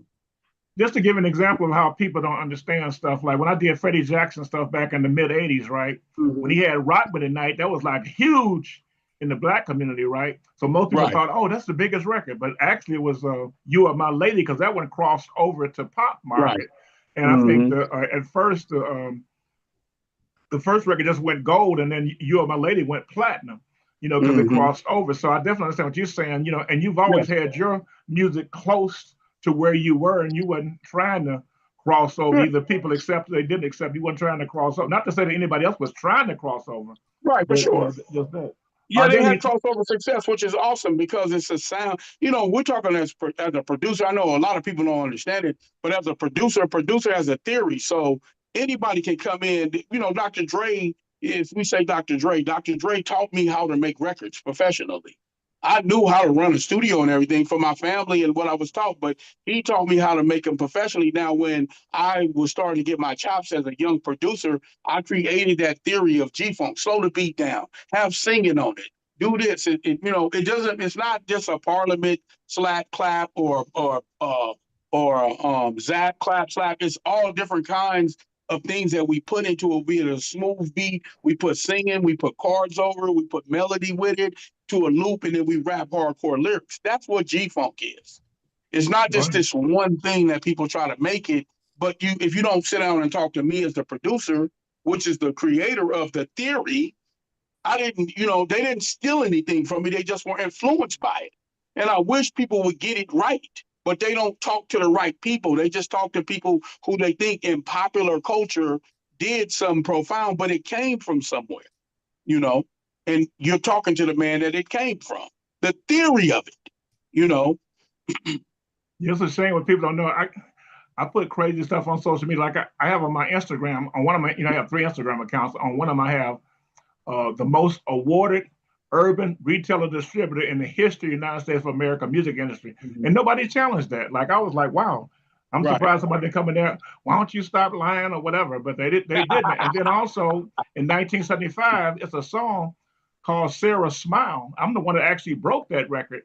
And to show you how bold I was on that, I posted on Instagram, right? And I tagged Daryl Hall in it. The other, one of the guys passed away, but I tagged Daryl Hall in it. I tagged the record label. I told my friends, I say, like, if they don't like this post, they're gonna probably have this taken down. It's still sitting there, and I'm like, this is a true story, One of my guys brought it to a club. I was doing a Friday team party. We played it. The guy that got me in the music industry, Jim Scorpio Stevens from WBQ in Cleveland, and my fraternity brother, G. Kelly Jones, Alpha Phi Alpha. You know, hang on, you good? Hang on. But he must be going to get the record or something. But hang on. Yeah. But anyway, so they played the record and it broke out, and then the pop station at the time, AM Wixie 1260 AM, they got credit for it. And it used to be on the Wikipedia, used to be on that. Last time I checked Wikipedia, they didn't give anybody credit for it, but I shared my story on Instagram. And like I said, I tagged everybody in it. So when I do stuff like even the Aaliyah thing, the Aaliyah story I put on Instagram, I was with her at 106 in Park when she gave Weather Kelly Escalade, a few days before she died, to sharing that whole thing, for people to even believe it or not type thing. But anyway, are there any new artists out here that you like to work with? I know, you've been working with a whole lot of people, like you say, from back in the day with, Snoop Dogg, Tupac, Dr. Dre, this one and that one. But who are some of these new people you probably would like to work with if you haven't already? I would love to work with Kendrick, and that's probably it for me. Like, to be honest, I love to work with Kendrick, like even on the wish list, if I said it like that. I like J. Cole. I like to work with him. I mean, it's a lot. I wanted to work with the Migos. I would like to do some stuff with Migos. I like them, because I think when we're talking about what I do things funky, soulful. So I look to say I would like to work with artists like that do things in that aspect to me through what they're doing. Like when I'm looking through what they're doing, it's more soulful, but it's on the futuristic level. So that's about it. I mean, it's not a long list. The Clips aren't old. I'd love to do a record with the Clips. They're not young, but they've been around for a long time. I'd love to do a record with them. Clips, I think they're an amazing group. And that's pretty much it. They're like the rapper whispers, the whispers of the rappers. Yeah. It's a two Actually, but with me working with everybody from Snoop to E40 to Too Short to Eazy-E to NWA to Snoop Dogg to, what I mean? It's kind of like, I would only, there's nobody on the come up that I can name, but I love a lot of stuff that cats are doing. You know what I mean? Because I still love music. So yeah. I saw an interesting interview that Warren G was giving, and he was just, it was kind of sad because he was saying that, I guess, like I'm assuming from what I saw in the different media that he's the one that introduced Snoop Dogg to Dr. Dre, and he was saying I guess when Snoop performed at the Super Bowl or whatever it was, he was saying that he just wanted to hang out, but he could even I think he maybe went backstage or maybe couldn't get backstage, but he said his thing is like he ain't trying to do nothing or whatever, or like even in the movie where they show that or whatever where he when it was time to go on tour that he was left out. It was just Snoop and Dre and whoever else, and he was actually left out. But the thing was, he was just saying he wasn't really expecting anything. He just wanted to be a part of it. He just wanted to be around. And it was like, it was almost like he felt like he was getting shut out. So I definitely understand that feeling. You know. You just go ahead, Paul. What do you want? The thing is, I love where we've all came to, because now we're at that place, Kermit. So we're all on that, like, we're gonna tell the truth to each other, and then we're gonna go out and party. You know what I mean? We're gonna always do that. You know what I mean? So I love where we're at now, all of us collectively as a family. So. Okay, I know Dizzy D got to say something, but Paul, go ahead. You were saying like you knew his dad, Paul. Well, you know what? When I first put the Wave the Hand record, I was gonna say something about you. You telling your age. You talking about Carlos and Charlie. They've been gone for a minute, but that's one of the first. That's one of the first joints I performed at on Sunset Boulevard. I performed at Carlos and Charlie. About a month later, I performed at the Roxy, and then I've headlined at the Whiskey A Go Go 2 times Oh yeah. for Aerosmith there, so I know that strip well. But Yeah. I wanted to say, and I did get a chance to say, I had the honor. I said the wrong decade. I ain't as old as what I said I was. Well, I said I met your dad back in the '70s. That's when he did the Mac and all that. I met him. Right.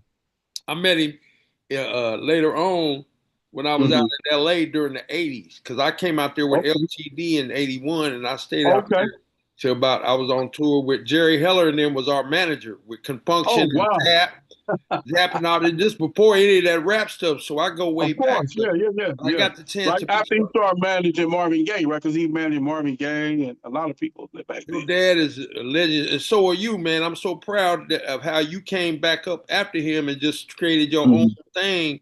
And I'm gonna tell you something. I'm a producer. I've been producing original songs since '79, but Okay. I got about 3 songs that are out there on wax that are on YouTube now, and, Okay. and that I have sampled somebody else's work that I've used a Mm-hmm. sample, and I just used a clip of that Black Superman Okay. in this record that we did called Bama Tweed. It's about jacked up weed as opposed to the Superman. With the end of Wow. the Okay. I record, got went to the Superman with all the dro and the cess and all that. That's clever. And I go to this part where it says, when you're smoking on the chronic, what you got? And then I put that sample Superman from that Black Superman in there. And That's that's dope. on YouTube right now. I did that like back in '90. Okay, When I well, came speaking back of, from doing MC Hammer shit. I just put his Instagram in the chat again, so y'all can definitely hook up and Yeah, share some I of that. copied it. I'm gonna follow you, man. But I just wanted to tell you that, man. And when he threw Carlos and Charlie's in there, I had to hit him up. Cause Kermit's the old fossil over there. He been back when Cain and Abel, he was breaking records back when the original Cain and Abel was out there beeping in the desert. Yeah, we got a bunch of old people in here. Let me go Yes, sir. to thanks, Paul. Let me go to Dizzy Yes, D. sir. Go ahead, Dizzy. Quick question for you, Hutch. When you look at yourself, Kermit asked you about your younger self, and your journey since then. Did you think of, even looking back at that time versus right now, that you would be so influential in the journey of hip hop? I remember listening to you intently at Netflix series Hip Hop Revolution. That's almost 10 years ago now. That was 2016 or somewhere back in there. And that whole thing was about the journey of hip hop from its infancy, to right now and beyond. But when you look at that, like you were in that, so they counted you as part of that journey of being influential. So did you ever view yourself as being like, wow, I'm part of this journey and I'm flowing with it? Did you ever look at yourself in that vein in your early years? Honestly, my brother, I kind of just looked at it like as I evolved as a producer, writer, artist, and all that. I just thought that's what came with the job, the gig. Mm-hmm. You know what I mean? I kind of come from a time where I just worked. I don't really, I never thought about accolades. I never thought that people would even put legend with my name, to be honest with you.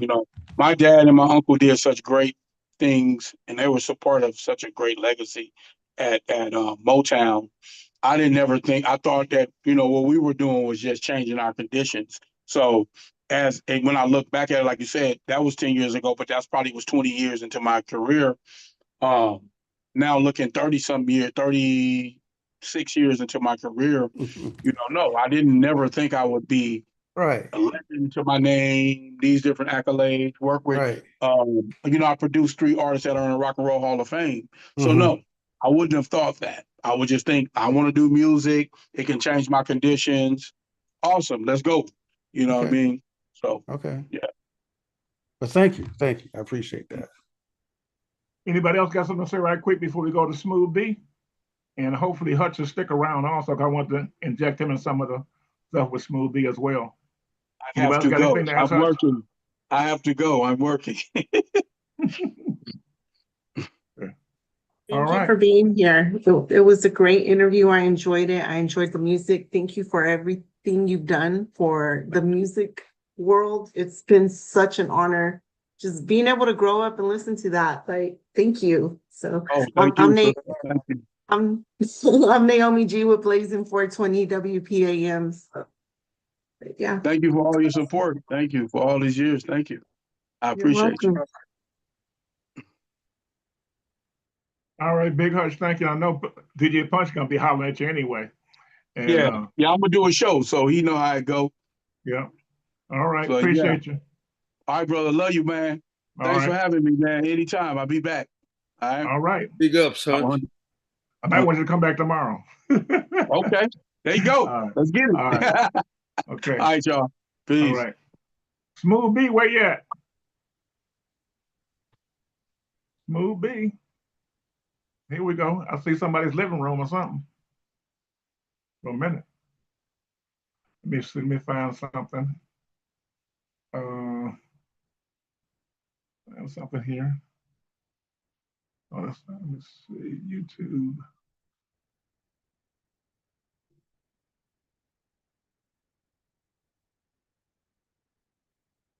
Let me find something right quick.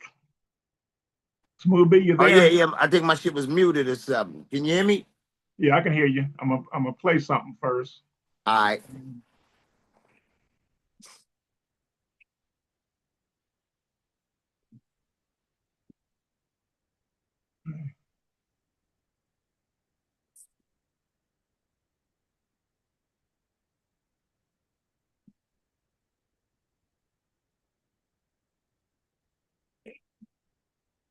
Okay.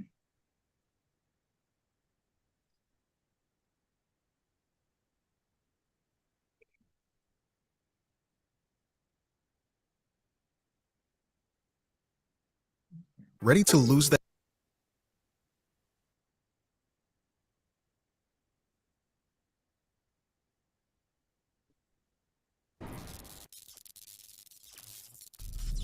Benji Fields was popping. Well, I guess that's why they call it the blues. Time on my hands could be time spent with you. Laughing like children, boning like lovers, rolling like thunder under the covers. When I was young, I had to beat the clock before. I was the first one with boomers on the block before. I've been locked up before. I hit a nigga with a lock and a sock before. I left bitches in shock before. Hustled weed and coke on the block before. Got a penicillin shot before. I smoked a blunt with my nigga Tupac before. Dabble Barnes, day one hitter. Call me Smooth B, day one spitter. Thorough to the core, take this shit seriously. Niggas frontin', acting deliriously. Fuck 'em, I won't waste no energy. I ain't fucking with you if there is no synergy. Stupid, I ain't got time. I'm focused on the bag. You running from your past. Well, I guess that's why they call it the blues. Time on my hands could be time spent with you. Laughing like children, boning like lovers, rolling like thunder under the covers. Well, some are broken, some wishing, some hoping, some reaching, barely coping.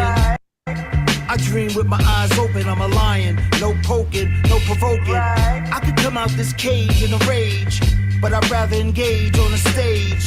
Grown shit, no extra shenanigans. Cats getting money, but they stiff like mannequins. Loosen up, playboy, you're too tight. Everybody getting money out here, it's alright. It's a new day, new game, new way to play. You still hating? Nigga, get out the way. You get money, but you blowing it. We stay sucker free. You a clown, you ain't knowing it. We stay sucker free. She wifey or she hoeing it. We stay sucker free. You was a drug dealer, now you a scammer, you Instagrammer. I guess that's why they call it the blues. Time on my hands could be time spent with you. Laughing like children, boning like lovers, rolling like thunder under the covers. Right. Right. Right.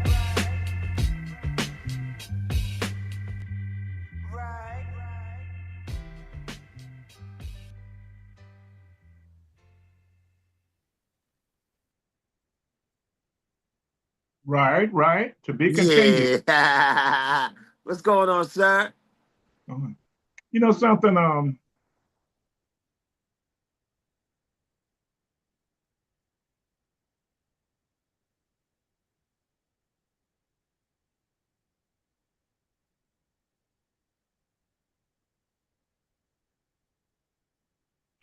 You know what I cut it off before you and Donnie Wahlberg started thing. Oh Like yeah, that's my. shout out to Oh Donnie yeah. Wahlberg. I know you sent him a plaque for that.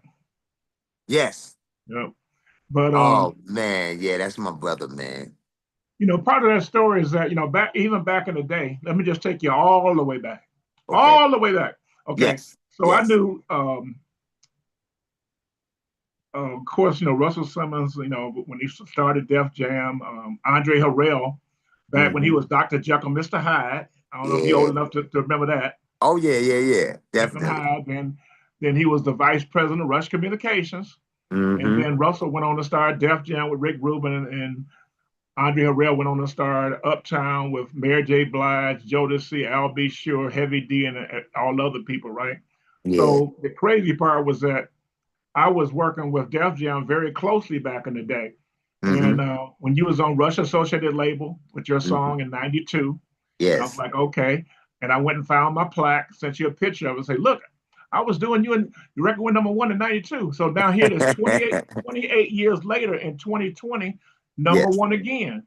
Two number Yes. ones and a number three within the same period of time in 2020 just took off. You know, and even like the picture I use on Instagram, you know, Yes. showing you like, you know, the Dwick CD behind you and the Yes. Spotify plaques and all of that. So tell us basically what happened. Well, first of all, where did you grow up at? Well, I grew up in the Bronx, man. You know what I'm saying? And I grew up in the South Bronx. And as life went, you know, as I grew up, I lived basically every part. Like I lived in the East Side, the West, up north. I covered the whole Bronx, man. Yeah. Tell us some of the other famous people from the Bronx. I saw my guy DJ Red Alert in the video at the end. Oh But tell us yes. some other people that like from the Bronx that people would know their names. Okay. Well, shit. We take it from the top. You know, you can't go nowhere without Grandmaster Flash and Cool Herc. Even if they don't know who they are, they've heard those names. These were people I saw them in the parks when I was 10. The first time I ever saw Grandmaster Flash and Cool Herc was in the park when I was 10 years old. And then you know Slick Rick, KRS-One, Fat Joe, um, hmm.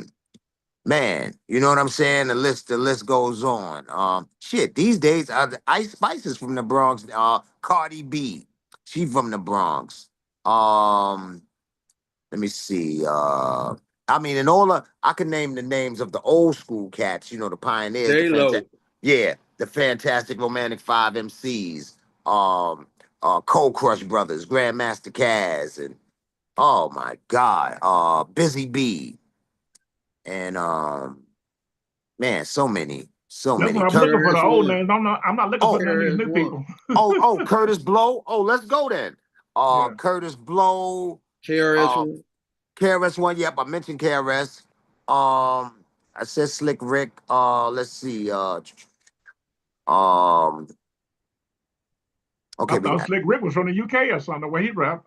Oh yeah, nah. Originally, I guess born in the UK, but then they moved to the Bronx, and then he Okay. and then he just took it from there. Um, Shit, Kid Capri is from the Bronx. Let me see. Grand Wizard Theodore. Um, Grand Mixer DST. Jazzy Joyce. Like, man, so many phenomenal DJs, and those were all of the people that were a part of the melting pot of this thing. My man Rich Nice, who formed the Trackmasters, Yeah. you know, and yeah, I yeah. interviewed Jazzy Joyce. Wasn't she on what label was that? Profile Records. Was she on Profile? I believe she.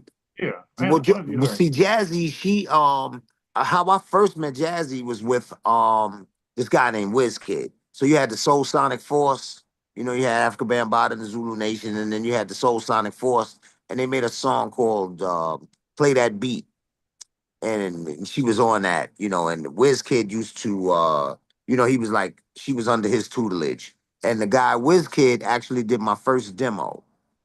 You know, he did my first demo. I was like 19. And from there, that actual demo, like he made the demo, and then like a month later, I met Bobby Brown. That's a whole nother story. But yeah, Okay. Okay, so from the Bronx, and you said went to the park when you was 10 years old. Yeah. So so how was your family life growing up, and how did a 10-year-old even get a chance to go to the park? Right. That's a great question. Check this one out. Um, okay, so I was raised by my mom and my four brothers. You know what I'm saying? My dad passed when I was 9. And, you know, I lived in the Bronx when half of that shit looked like Beirut. You know what I'm saying? Yeah, that's a true story. Damn. If you see the video of Grandmaster Flash and the Furious Five, The Message, and they be like broken glass everywhere. But when you look at that actual video and you see the abandoned buildings, that shit was regular. That was regular to me. It was like, as kids, it made you innovative. You know what I'm saying? It was like though certain areas and as we was growing up, certain shit was impoverished. It was very interesting. My mom would always move to neighborhoods. It would seem like she would move to neighborhoods when they were still nice. And by the time we stayed there for a few years, maybe 2, 3 years, everything was fucked up. And then I later found out that a lot of the landlords and all of that was setting the fires and, yada yada. But it was real crazy. But it was something about that madness that brought a sense of unity in the community at the same time, because they still had all of these like community centers, the PAL, Police Athletic League, and I was a part of this organization called the City Mission Society Cadet Corps. That was an instrumental thing in my life, and I ended up doing a commercial for them when I was 13. But let me get back to you. Asked the question: how does a 10-year-old get in the park? I gotta answer that question. All of my friends, it seemed like that I was hanging out with, were older than me. So one of my boys, his name was Tony Hines, and he was 13 and I was 10. And so he said to me, yo, you want to come to the jam? And I was like, jam? Like, what's that? And he said, yeah, man, they be playing music in the park. And I said, all right. So we went to this, it was about maybe 8 blocks from my crib. And it was Taft, this high school called Taft High School. And it's right by 170th Street in the Bronx. And we get to Taft High School, and it's in the summer. And at the time, he wasn't Grandmaster Flash. He was DJ Flash and DJ Cool Herc. And they were battling. So you got to imagine, I'm 10. You got to imagine, I'm 10 years old. And as we're approaching, we walk about 4 blocks. And then as we get to the next 4 blocks, I can start to hear the music. And he's like, yeah, that's the jam. And I was like, what? So it's all of this anticipation to get right up to that point, to see these 2 dudes that's like grown men to me. I'm just like, oh shit, oh, that's them. And they just DJing in the park. And then it was like maybe 10 people out there at first because it was still daylight. And then people started coming. And I'm seeing these 2 guys on the ground. And it was my first time witnessing breakdancing. So I'm like, what are they doing? And he said, that's b-boying. Because they didn't even call it breakdancing at first. They called it b-boying. He said, those are b-boys. And I was like, b-boys? He said, yeah. And then as time, people said, no, they the break boys. Because when the DJs like Flash and all of them would play the break of the record, that's when they would start dancing. So they shortened it b-boy, and then it was the break boys because they danced during the break of the records. So anyway, imagine my fucking young ass mind is blown because I'm like, yo, what's happening? You know? You still there, Curb? Yes, sir. All right, beautiful. I can see. All right. So now my mind is blown. Time fucking just escapes me. And usually I'd be home at 8 o'clock. As soon as that night at 8 o'clock, the street light would come on. And that's when I knew that was my time for my curfew. Oh, 8 o'clock. Boom. I go home. Dude, I was so mesmerized, I didn't even pay attention to the fucking light. I didn't even pay attention that it was dark. Like, and I had a Mickey Mouse watch, my nigga. So I had the Mickey Mouse. I ain't look at my Mickey, man. And next thing you know, it was 10 o'clock. And when I looked at Mickey, it said 10, and I was like, Tony, I gotta get out of here. So when I got home, needless to say, my mom's whipped my ass. I tried to tell her, I was like, it was amazing, Mom. You should have saw it. She said, yeah, you're gonna see this shit. And she tore me up. And I got my first whooping for hip hop. But from that day on, it just got me. I said, I love this shit. And I was just trying to figure out a way to be a part of it. But between that time up until like mid teenagers and everything, I would see all of those guys because they lived in my neighborhood. You know what I'm saying? All of them, it seemed like, well, Melly Mel specifically was walking distance from where I lived. And I would just see flash of them periodically throughout the neighborhood. But yeah, that kind of shit. Was anybody in your family in the business? Well, actually, my dad wasn't in the business. Nobody, my dad never made it to the business. But he played the guitar and he could sing. And my moms could sing too. So yeah, that it was that type of shit. You know, actually they just sung in church and stuff like that. But yeah, nobody made it to the industry. Well, no, like I said, your whole career just took off again, just like it did in the early '90s or whatever. Just popped up again Yes. 28 years later. And the Yes. song before just went viral and crazy. And Yes. matter of fact, I even have one. I have the version with the Outlaws. I'm gonna play later. Okay. Thanks to Well, you, Kermit. But go ahead. well, Thank you, brother. are you doing any? I know you started doing a bunch of shows, and when the hip hop with the started celebrating 50 years of hip hop, I Yes. saw you everywhere. So, Yes. how did that? Are you doing any shows now, or you have Yes. anything coming up? Yeah. Actually, this past weekend we just did. We was in Staten Island, so we went out there for a summer stage. We've been doing summer stages throughout the summer, and then so that was last weekend was Staten Island. This coming weekend will be Pass the Mic with DJ Cassidy in Atlantic City. Then the following weekend will be with Lady B in Philadelphia, and then a couple of weeks after that, I'm gonna shoot a video for something new that I'm getting ready to give you, baby. And then I'm going overseas. Then I'm going overseas. I'm going to Europe for a little while. Yeah, actually, in my show intros, not tonight, but in my previous show intros, I have the clip from you doing duet with live on DJ Cassidy's thing. Oh, word. Yeah, I played that before. That was like part of like when I would do like a 20-minute intro showing all different things, showing you saying, your drop and stuff like that. Yeah. Yeah, So, man. when you perform, do you have like a DJ? Is it track days? You ever have a band? How's your DJ. performance? Yeah, DJ. Every once in a while when we can, I love doing the band thing too. You know, we've done that a couple of times. But regularly, it's our DJ, and that's Teddy Ted. We have him on the Wheels of Steel, and we rock out like that. That's my boy. Teddy Yeah, Ted. man. And we go way back. They credited me with the 8OG and the Bulldogs record. See, that's how come far back on, we go. Kermit.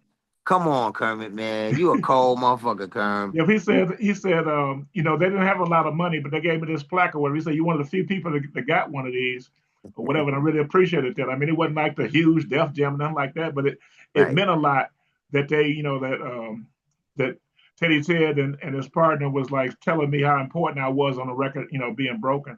Yes, man, Kerm. Yes, man. Speaking of that, I mean, like, so you had the #1 records and stuff back in the day, and the big success with your records and Dwick. Right. With all type of accolades or awards you've gotten over the years. Mm-hmm.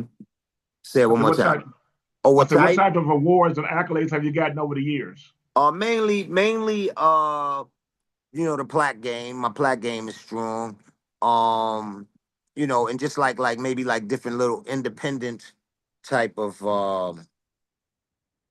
hold on, man. You're trying to come on, don't call me now. Hold on for a minute. Y'all still there? Hold on. I'm still there. Yo. Okay, all right. All right, great. That's more or less been the extent of it, the plaques, some golds and platinums, you know what I'm saying? But yeah, I didn't get the Grammys. Not yet, huh? Not yet. It's on the way though. Yeah, brother. What's some of the favorite moments in your career? I mean, you had a very long career. What's some of your favorite moments? Man, I'm gonna tell you something, Perm. All right, I got a couple of them, right? My first one. Now, this was crazy. This was ironic, right? So this is during the Bobby Brown era, right? So for those that don't know, I wrote with Bobby, and most of the raps that you heard him say, was my pen, right? And I sang background with him. Like I wore many hats on the road with him. I went on tours with him right up until Don't Be Cruel, and then I came back to New York and formed Nice and Smooth, right? So, what else say? Wait. Yeah. So now he does Madison Square Garden, right? So it was a dream of mine from young to even just be on the Madison Square Garden stage, right? But at this time, I'm not even known, right? So at the finale of his show at the Garden with it was the New Edition, they were headlining, and it was Albie Shore and Bobby.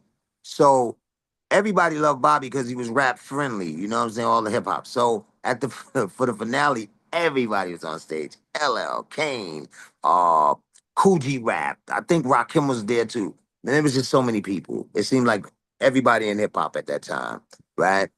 And so what I used to regularly do with Bobby, like as a routine during his actual show, is it'd be a point, and the way he would introduce me, I'd be singing background, and then the way he would introduce me, he'd start doing the human beatbox.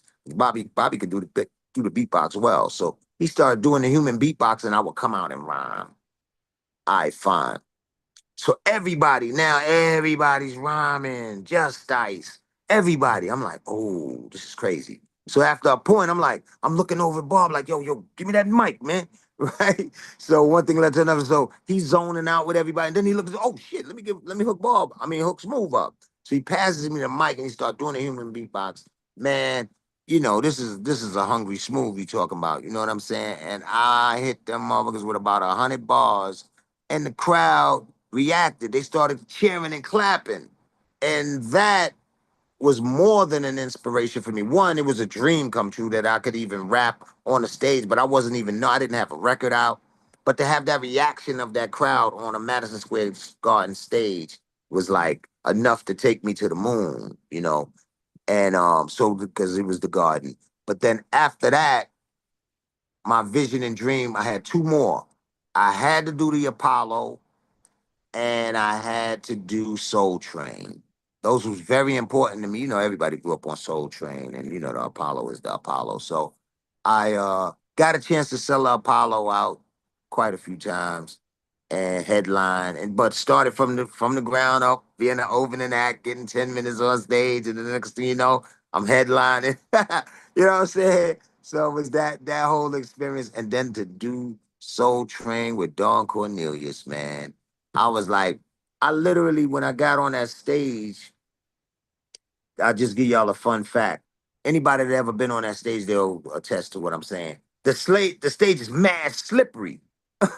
And it's like, I guess they shellacked it or whatever. But when you look on the actual stage and it has that whole, the train, you know what I'm saying? The drawing of the train or whatever, you can see grooves of everybody that came on that stage. So it's scuff marks, but they're not embedded into the wood. It's shellac. This is the weirdest shit. I looked down, I said, damn, so many people been on the stage, you know what I'm saying? So those were some pivotal moments, in my career. And yeah, those ones really always stick out in my mind. You've always had excellent energy ever since I've known you. Nobody has the energy that you have. But with that being said, what keeps you motivated though? Man, I'm gonna tell you this, man. I can only say, man, everybody has their own connection, but I try to stay connected to source, the most high, man, God. Every day I'm just communicating. And, every once in a while I get back into my scripture, as you grow, I've been reading over the years and all of that, but just the reality that I know that there is a creator and that he's embedded within all of us, and that we have the ability to create. And sometimes it's like it doesn't have to be a religious thing, but it has to be a connection from a spiritual aspect to just the knowingness. Sometimes we forget because we're human and life be lifing and this shit get crazy. But if we just sit down and center, this is what I sit down and I center and I just be like, all right, Father, what's good? This shit crazy right here. I don't even understand it. And then I just get up and go about my day. I got a love for life, man. I always loved people and I just love living, man. And I fuck with small things, Kerm. Like I could come outside on a sunny day, and before I start my day and doing whatever it is, I'm supposed to be doing, I look up and I look at the trees and I take in the sun, and you know what I'm saying? Because we of that, man. We melanated, man. You know what I'm saying? We the motherfuckers, Curb. And it's like we gotta recharge out this motherfucker. Like I'm in New York, and these last few days been hot as hell. So I give it a good 15 minutes. I come outside, take it in, and then I go about my business, man. But I think that's a part of it. You know what I'm saying? That's a part of it. And you know, that's it, man. Well, you've been around so long. Has your style changed over the years at all? Well, you know what? I've been doing some lately here, Kerm. I've been doing some other shit, but it's all still smooth B. I've expanded my style, you know, because guess what? Back in 1991, we were the first non-speaking, you know, put it this way, non-Hispanic. Because I'm not, you know, but I grew up around Puerto Ricans, Dominicans, Panamanians, everything, you know, melting pot shit in the Bronx. But I always wanted to do a song in Spanish and like, you know, different languages. And that was inspired by Stevie Wonder, Songs of the Key of Life. When back then, when I heard him do an album as African and he's doing all that, I was like, yo, that shit is so amazing. One day I want to do songs in different languages. So when we came out and so when we signed the Def Jam to RAL and 91, we did Hip Hop Junkies in Spanish. We did a Spanish version.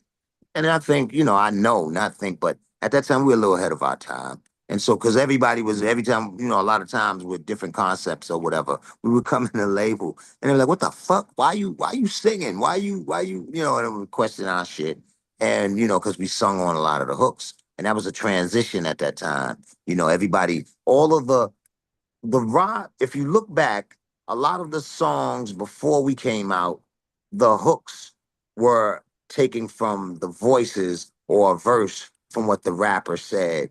You know, like okay, like Big Daddy Kane, I get raw. That was the hook of the song. I get raw or Rakim, follow the leader. You know what I'm saying? Like a people that DJ got a chance to shine on the hook with his scratches. And so we came with a whole melodic shit, which you know, that's how I first received hip hop, like from Cold Crush and Fantastic Romantic Five MCs and Treacherous Three. They always had some type of melodic shit, you know, but a lot of those guys, you know, yes, well, the Fantastic Romantic and all, they didn't have big records. So people didn't really ready, but you know, Flash and all of them, super rapping. It was a party night of it, you know, that type of shit. So that's what I wanted to stay true to.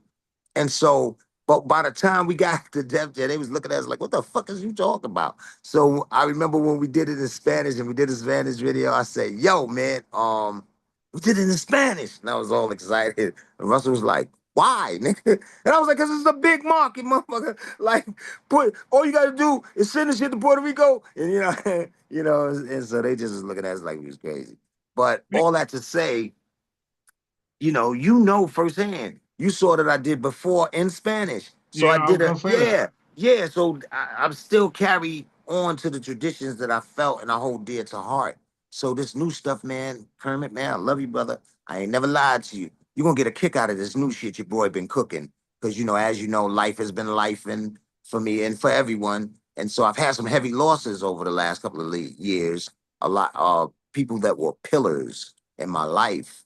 And I was like, I need to take a break. I need to take a break because this shit getting heavy. And you know, so I'm ready now. You know, that the hiatus is over, daddy.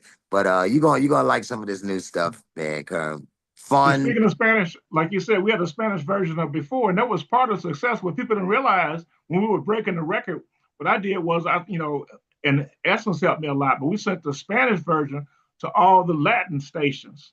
That you know, and stuff. So that's what we did. We had that. You know, we had the different version. You had the one with Big Hutch. You had one with the Yes. you know, uh, the Outlaws, you know, with Yeah. Tupac's group and all of that. Yeah, So man. Yeah. we sent different records to different stations, but Yeah. had them accumulated as one record. That's part of like, you know, one of the little tricks I do sometimes. I had them, Yes. you know, have it as one record. So when you get in spins, it'll all count for just before getting spin because they would say which one, what name do you want to be on the chart? I want it to be the before, or like the one you did with the Outlaws. I think it went to Right. number 3. After you Right. already had the number 1, they went to number 3, and you had another record went number 1. So people Yes. don't know a Yes. whole lot of that was because of the way you register your record, what you do, who you work with. Is in this industry is not What you know is who you know, and who you know that you know you know. Something like that. Right, that part. That But part. now that you was the 10-year-old going to the park and all of that, and you got a little older, but now that you are seasoned in this game and up and even adding more stuff to your style, Mm-hmm. what would you tell your young self, whether you're 10-year-old or your first show, or when you're doing the background for Bobby Brown? What would you tell that person now that you experienced in the game and seen came all the way up? Okay. I would say, hmm, wow. That's a good one. I love that. I love that question. I had a thing, Kermit, where I guess it's just how I am, how I love. If I love you, I love you, and I love, So it took me a while to realize that I couldn't be everything for everybody that I loved. And I was like, because I was handling my business, absolutely. But I had so many concerns with so many people that I cared for. You know what I'm saying? And so I wanted to make sure my family's right. I want to make sure this one here. Oh, that's my man. This motherfucker believed in me. Boom, boom, boom, boom, boom. And it didn't really take a toll on me until later in life. Because when I was young, I had the energy for all of that shit. You know what I'm saying? But a funny thing, you know how you start talking to certain people, or sometimes you try to put somebody on to something. And in your mind, you're saying, you're looking at a potential. And so I would say, don't judge by potential, judge by what's actual. You know what I'm saying? And that's interesting. But I would when dealing with people. So I would see somebody, case in point, and I'll be like, yo, this motherfucker, the way he talk or his character, he could blow up. And so I'll be like, yo, what you want to do? And they be like, oh, I want to do that. And I start running with it. Look, nigga, I got you. And then a lot of times they wouldn't follow up or whatever. And then, you fall out of contact with people. And then some of those, it was ironic. It was about 5 people told me this shit, and that's what made me get it. I said, yo, let me ask you something, man. I said, because that was kind of like a rift that kind of separated us, and I just want clarity, because you my motherfucking man, but why you just didn't follow up during that time? Because I tried to lay it out for you, nigga. And he was like, Smooth, I didn't really want to do that shit. Like, and I was like, what the fuck you mean? Like, you ordered for me, I'm automatically like, everybody want to get some paper. Like, I'm thinking in my mind, if a person may have a talent, but they may not know that they could really grow and prosper from it. So I'm like, yo, nigga, use your talent, but everybody ain't like that. You know what I'm saying? So it was just like, but when back to back people that I actually accessed now, they's like, you wanted that shit for me, nigga. I ain't want that shit for me. I was like, what the fuck do you mean, nigga? Like, for me, I wish, and I guess it was kind of like maybe a little baby complex, because I struggled so fucking hard, Kermit. And it was some dark moments I had to climb through. And I'd be like, yo, somebody give me a hand. You know what I'm saying? And so in my mind, I'm like, I'm looking at certain people, whether it was a relative or a friend or a youngling I'm seeing coming up, and I'm like, this shit'll crush this little nigga, but he's brilliant. Yo, my nigga, listen, I got you. I'm gonna do you one. You know what I'm saying? Come on, follow me. You wanna get your family out the project? Let's go. Whatever. And motherfuckers was like, I wasn't ever even thinking about that shit, Smooth. I would have been cool on the block. I was like, ain't this a bitch? I was like, shit, I wish you'd have told me when I was giving you all that fucking money. Why you ain't say no then, nigga? Yeah, so, that type of thing, just be patient. I mean, that's what I would tell myself, just be cool, baby. Everything's gonna be all right, and you can't save everybody, nigga. Just be cool. When it's all said and done, and you retired or whatever, Yes. when people hear the name Smooth B, what do you want to be remembered for? What do you want them to think when they hear the name Smooth B? Oh man, I want them to I want them to remember me as just authentically me, just being myself. But at the same time, I want them to recognize me as one of the pioneers of fusing hip hop and R&B. That's what I would like that, because at a time, Kerm, remember when they had R&B and B and hip hop separate, and everybody, the era when motherfuckers said this shit wasn't gonna last. This shit ain't gonna be nothing. This is bullshit. And all the while, I was like, no, man. It's more to this shit. And I think I got a formula. And so the Most High led me to Bobby, who loved rap. But he had the platform and he was the man that could mix the singing and the rapping and put it to the world, which was back actually a reconfirmation to me that shit works. I was like, yes, I know it'll work, And so that I would like to be recognized as one of the pioneers of fusing hip hop and R&B. I remember a point where they stopped doing hip hop or rap shows. I'm gonna call it rap shows because of the violence, right? And the way it came back was they had, I know Hammer was the top of it as far as on the hip hop side. It was Hammer and another rap artist, and it was like somebody like maybe like Al B. Sure or somebody in the R&B, where they put two R&B and two hip hop together, but it had to be like the more positive hip hop.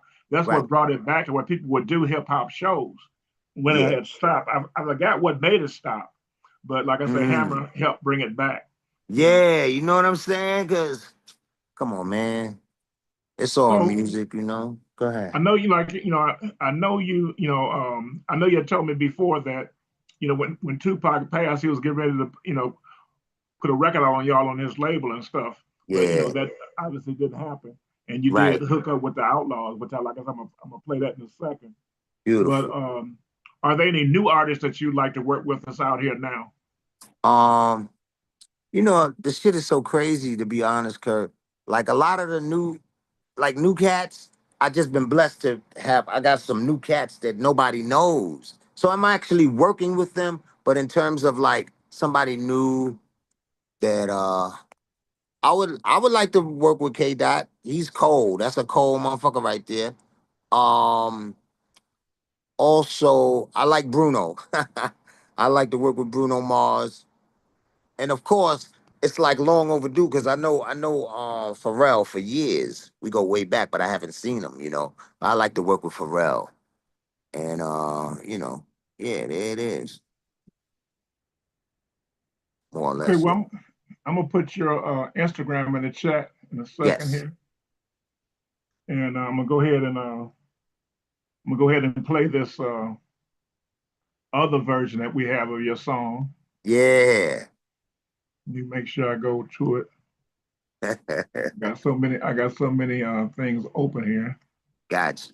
Okay. Oh, let's see if Zoom gonna let me do this. Yes.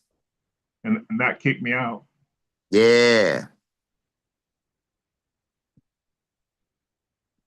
Well, I guess that's why they call it the blues. Time on my hands could be time spent with you. Laughing like children, moaning like lovers, rolling like thunder under the covers. When I was young, I used to hit the block with raw, them long red top dimes getting guap galore.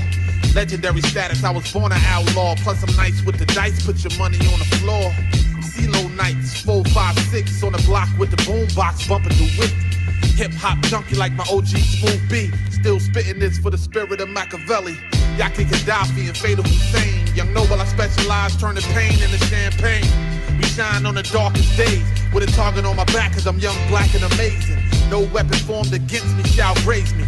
Fell in love with hip hop before it paid me. Joints like this make the streets go crazy. East Coast to West Coast, baby, baby. Well, I guess that's why they call it the blues. Time on my hands could be time spent with you. Laughing like children, moaning like lovers, rolling like thunder under the covers. Seen it all in this I lost some and one most, keeping my bread butter like warm toast. Soon as I open my eyes, you know I'm thankful. Right after that, I'm yelling fuck foes and stank hoes. Bankroll bigger, holla at a nigga. We can get it done if you talking 6 figures. Switch shit as I get rid of. Sorry, I don't rock with you. 20 years plus, now they know they can't stop niggas. Pop niggas and Smooth B. Out to get that loose leaf, busting it down for all the true G's. Bronx to Brooklyn to Jersey, out to Cali. Corners to alleys, we hella deep like a rally. And I'ma get it done if they with me or against me. You could tell a friend this is going down in history. Mind over matter and my mind on the victory. Quitters never win, yeah, it sucks to be them. Some are broken, some wishing, some hoping, some reaching, barely coping. I dream with my eyes open, I'm a lion. No poking, no provoking. I could come out this cage in a rage, but I'd rather engage on the stage. Grown shit, no extra shenanigans. Cats getting money, but they stiff like mannequins. Loosen up, playboy, you're too tight. Everybody getting money out here, it's alright. It's a new day, new game, new way to play. You still hating? Nigga, get out the way. You get money, but you blowing it. We stay sucker free. You a clown, you ain't knowing it. We stay sucker free. Is she wifey or she hoeing it? We stay sucker free. You was a drug dealer, now you a scammer, you Instagrammer. I guess that's why they call it the blues. Time on my hands could be time spent with you. Laughing like children, boning like lovers, rolling like thunder under the covers. Right. Right.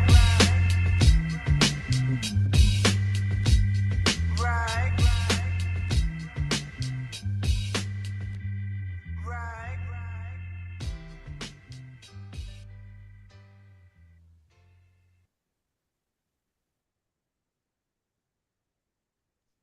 You know, what's so interesting is that, people always be talking about, like even yourself been around so long or me been around so long. Yeah. People always saying like, well, what are you doing now? Because people know, I have like, big names in my thing, working with Michael Jackson's dad, Joe Jackson, working with Beyonce's dad when he had the gospel label Music World going through Sony. And I'd be naming these names, people be like, that can't be right. I said, well, and then I mentioned like Rolling Stones, Elton John, all that. They said, man, you don't know them people. I said, look, we sent Elton John a plaque back in 2020. So don't tell me I don't know Elton John. That's right. That's right, baby. That's right. So it's just funny that, like people don't know how stuff can just take off and do what it do. Yes, yes. Yo, oh yeah, and rest in peace to Young Noble, man. That shit devastated me too. I was like, no way. Yeah, it's crazy. But peace and blessings be upon him and his family. And I put your Instagram in the chat. Okay. It's and for people on YouTube that can't see the chat, it's THE legendary Smooth B. Yes. THE legendary Smooth SMOOTHB. As a boy. Legendary Smooth B on Instagram. So hit him up, follow him on Instagram, check him out, send him a message, tell him how much you love him. He probably won't see it. Oh shit! I got to do better. Maybe one of his interns might see it. I tell you something that's funny. Like I can kind of tell when a person is actually responding versus like an assistant or something. Right. Like this famous guy named Grant Cardone that I met on the Clubhouse app, and he follows me on social media. But I don't think it's him that's responding. But I spoke to his wife on TikTok. I can tell that it's her because we were talking about an event they used to do with kids on Sunday on Clubhouse for little kids. They would give away computers, all kind of stuff, because he's a multimillionaire. Matter of fact, his wife paid when Trump had the financial issue or whatever, she paid the money. They like multimillionaires, Yes. But yeah, we appreciate you coming tonight. I'm gonna see who has some questions. I know Dizzy B and Paul always got something to say. Yes. Which one of y'all want to go first? I go first. In the very beginning, Smooth. My brother. Yeah, we talked 4 or 5 years ago when you dropped before. Yes, sir. What's good, sir? Program. Yeah. Yeah, man. Okay, here it is. When Kermit first talked to you, he asked you about, your upbringing, your neighborhood, your block. Yes. And you went down the line, and a lot of legends and influential people were mentioned. And you weren't name dropping. You were talking about the people you grew up with and enjoy the birth of hip hop along with you. Yes. Now, if you've got an artist that doesn't have that cultural environment around them, say they're in Kansas or something like that, but they're really talented, so they don't get the benefit of what you got or what you had, what you grew up in, all that it was infused into you. What would you suggest to an artist that doesn't have around them is culturally inept, but yet they have that take inside of them, that fire to do what's right, to be an artist, whether it's R&B, hip hop, polka, or whatever, but they don't have the influence. They're in a culturally inept place. What would you say to help that artist to move forward? Oh man, I tell you this much, man, because it's very important to know like foundations. the foundations to the buildings are the most important part, right? So I would say if a young up and coming artist saw this interview, when I would say the names like the Cold Crush Four or Fantastic Romantic Five, the blessing of this day and time is YouTube. And so I would tell them as entering into the game, and it's so interesting because everybody doesn't want the same thing. Like some people are getting into what we call hip hop to say, well, I just want to make a quick buck or get hot enough to buy a string of laundromats. You know, who knows? And they'd be like, I don't want to do it no more. But for those that want to be about it and just like want longevity into it and want to, you know, like help it grow and expand, that was my whole thing. I just wanted to add on to the culture. If they go back, they take these names that they hear me say and look them up on YouTube. That might not be your style. That might not be where you want to go with it or whatever. But trust me, when you hear and see some of that raw footage of some of those old cats that came before, it's not about the style per se. It's about the energy, the spirit.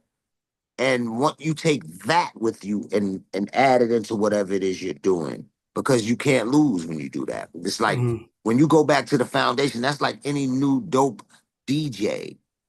Nigga, if you watch, you could cut all that. But if you watch Flash and them or any footage of them, it's gonna inspire you because they bring in a certain energy and a spirit, and it just the shit is like divine. It's the way it sounds. I've listened to so many. Listen, I went to a thing last night with KRS-One and SOBs, right?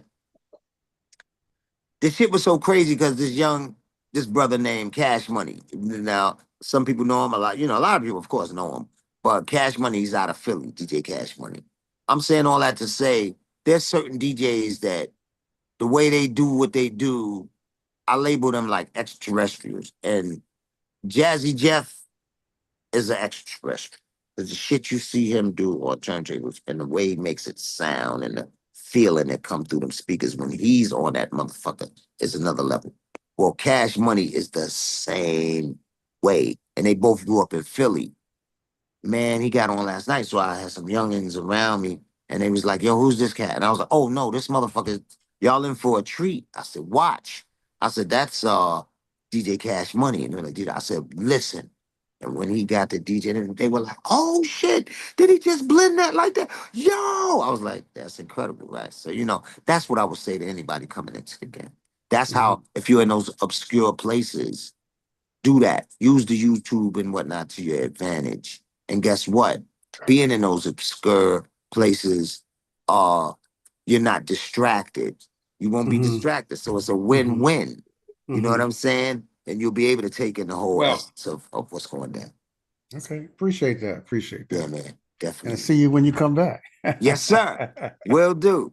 All right. Yeah. I'm in.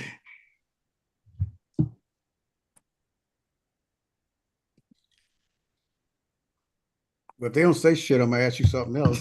I Yeah. Go ahead. I was going to play something. Go ahead, Dizzy. Let's see. What else? I just said that to be saying that. I'm a little tired right now. We'll come back to you. All right. Go ahead. Much love, Jesus. Check this All out. right, you too. Legendary Smooth B, and you're listening to the award-winning ECMD Music and Entertainment Conference Call featuring Kermit the Superstar Maker, Lex Luger the Backwood Ambassador, Latino Fleet, DJ Bryant Essence Collins, and Nerve DJs, Cheap Money, Chris Unruly, K to the D, and the award-winning DJ Punch. And we are broadcasting live worldwide on WRDR Regime Direct Radio with the Regime Squad DJs. Right. Hey, yo. Okay, you can tell me where we went from there. From there to now, Dizzy. No, I really just I'm good. I just love the fact of listening to something like this. It's really a treat because I'm not a young cat and I love where I am in life. Yeah. And especially what he said about life. you got to love it in order to do what you do. And him as an artist, or me as a DJ, or working with artists and so forth. And if you don't have that in you, you really have nothing, nothing to give, nothing to share. And one other thing, I'm gonna just mention this before I get off. He mentioned that some of our legends or people we grew up with, they're passing away. And I mentioned to a cat, not much younger than me. You might be 10, 15 years younger. So when you get in your 50s and 60s, the candle burns from both ends. You get the people who you grew up with, many of them are passing away. And then our elders and elderettes, our aunts, uncles, mothers, they're passing away too. So that has a heavy impact on a person, that artist, DJ, or I don't care if you're a bricklayer or whatever in your life. And that affects you and your artistry, not in a negative sense, but in a sense that you're enjoying life, and you've got to give from both perspectives. On the one end of the candle, to your elders and elderettes, and on the other end, the people who you're growing up with, because you just don't know. Right. And so when you're in that midlife, it's a blessing, but you got to expand yourself, because the candle, it really burns on both ends. Yes. Yes. That's a fact. It make a lot of sense, like you were saying, like with me, everybody in my family is deceased. My three brothers, my sister, my parents, aunts, uncle, grandparents, everybody gone. So it's difficult sometimes to even want to do whatever. Like even this Zoom call, we've been going strong since 2011. Never canceled, never postponed, or nothing. And it's like it just gets a toll on you sometimes. But I understand. you got to do what you got to do. Yeah, Funky Skunk, you have something to say? I put you on mute for a second when Dizzy D was talking. Funky Skunk, you there? You got to unmute if you are. Okay, anybody else have anything they want to say to Smooth B before they leave? I see Queen Karen popped up there on the screen. She interviewed, you guys on a Sunday before. Oh, word?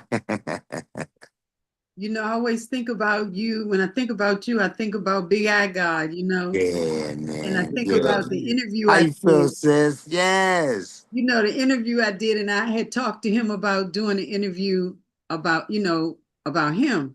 Yeah. I said, because I know who the artist is, but I want to, interview you. He said, well, I don't really do interviews, but we'll do it together, and I let him do all the talking. But in actuality, he did that interview. Yeah. He did that interview, and I told him, I said, you know what, you interviewed yourself after all, Yeah. But you got a good thing going on. And also being bilingual is a big plus now. Yes. In the music industry, because we need to connect as many ways and in as many ways as we can. Right. You got the vibe. Yes. Yes. You know how to do that. You know how to do that thing. Thank you. And I appreciate it so much. I appreciate your sound from everything I hear.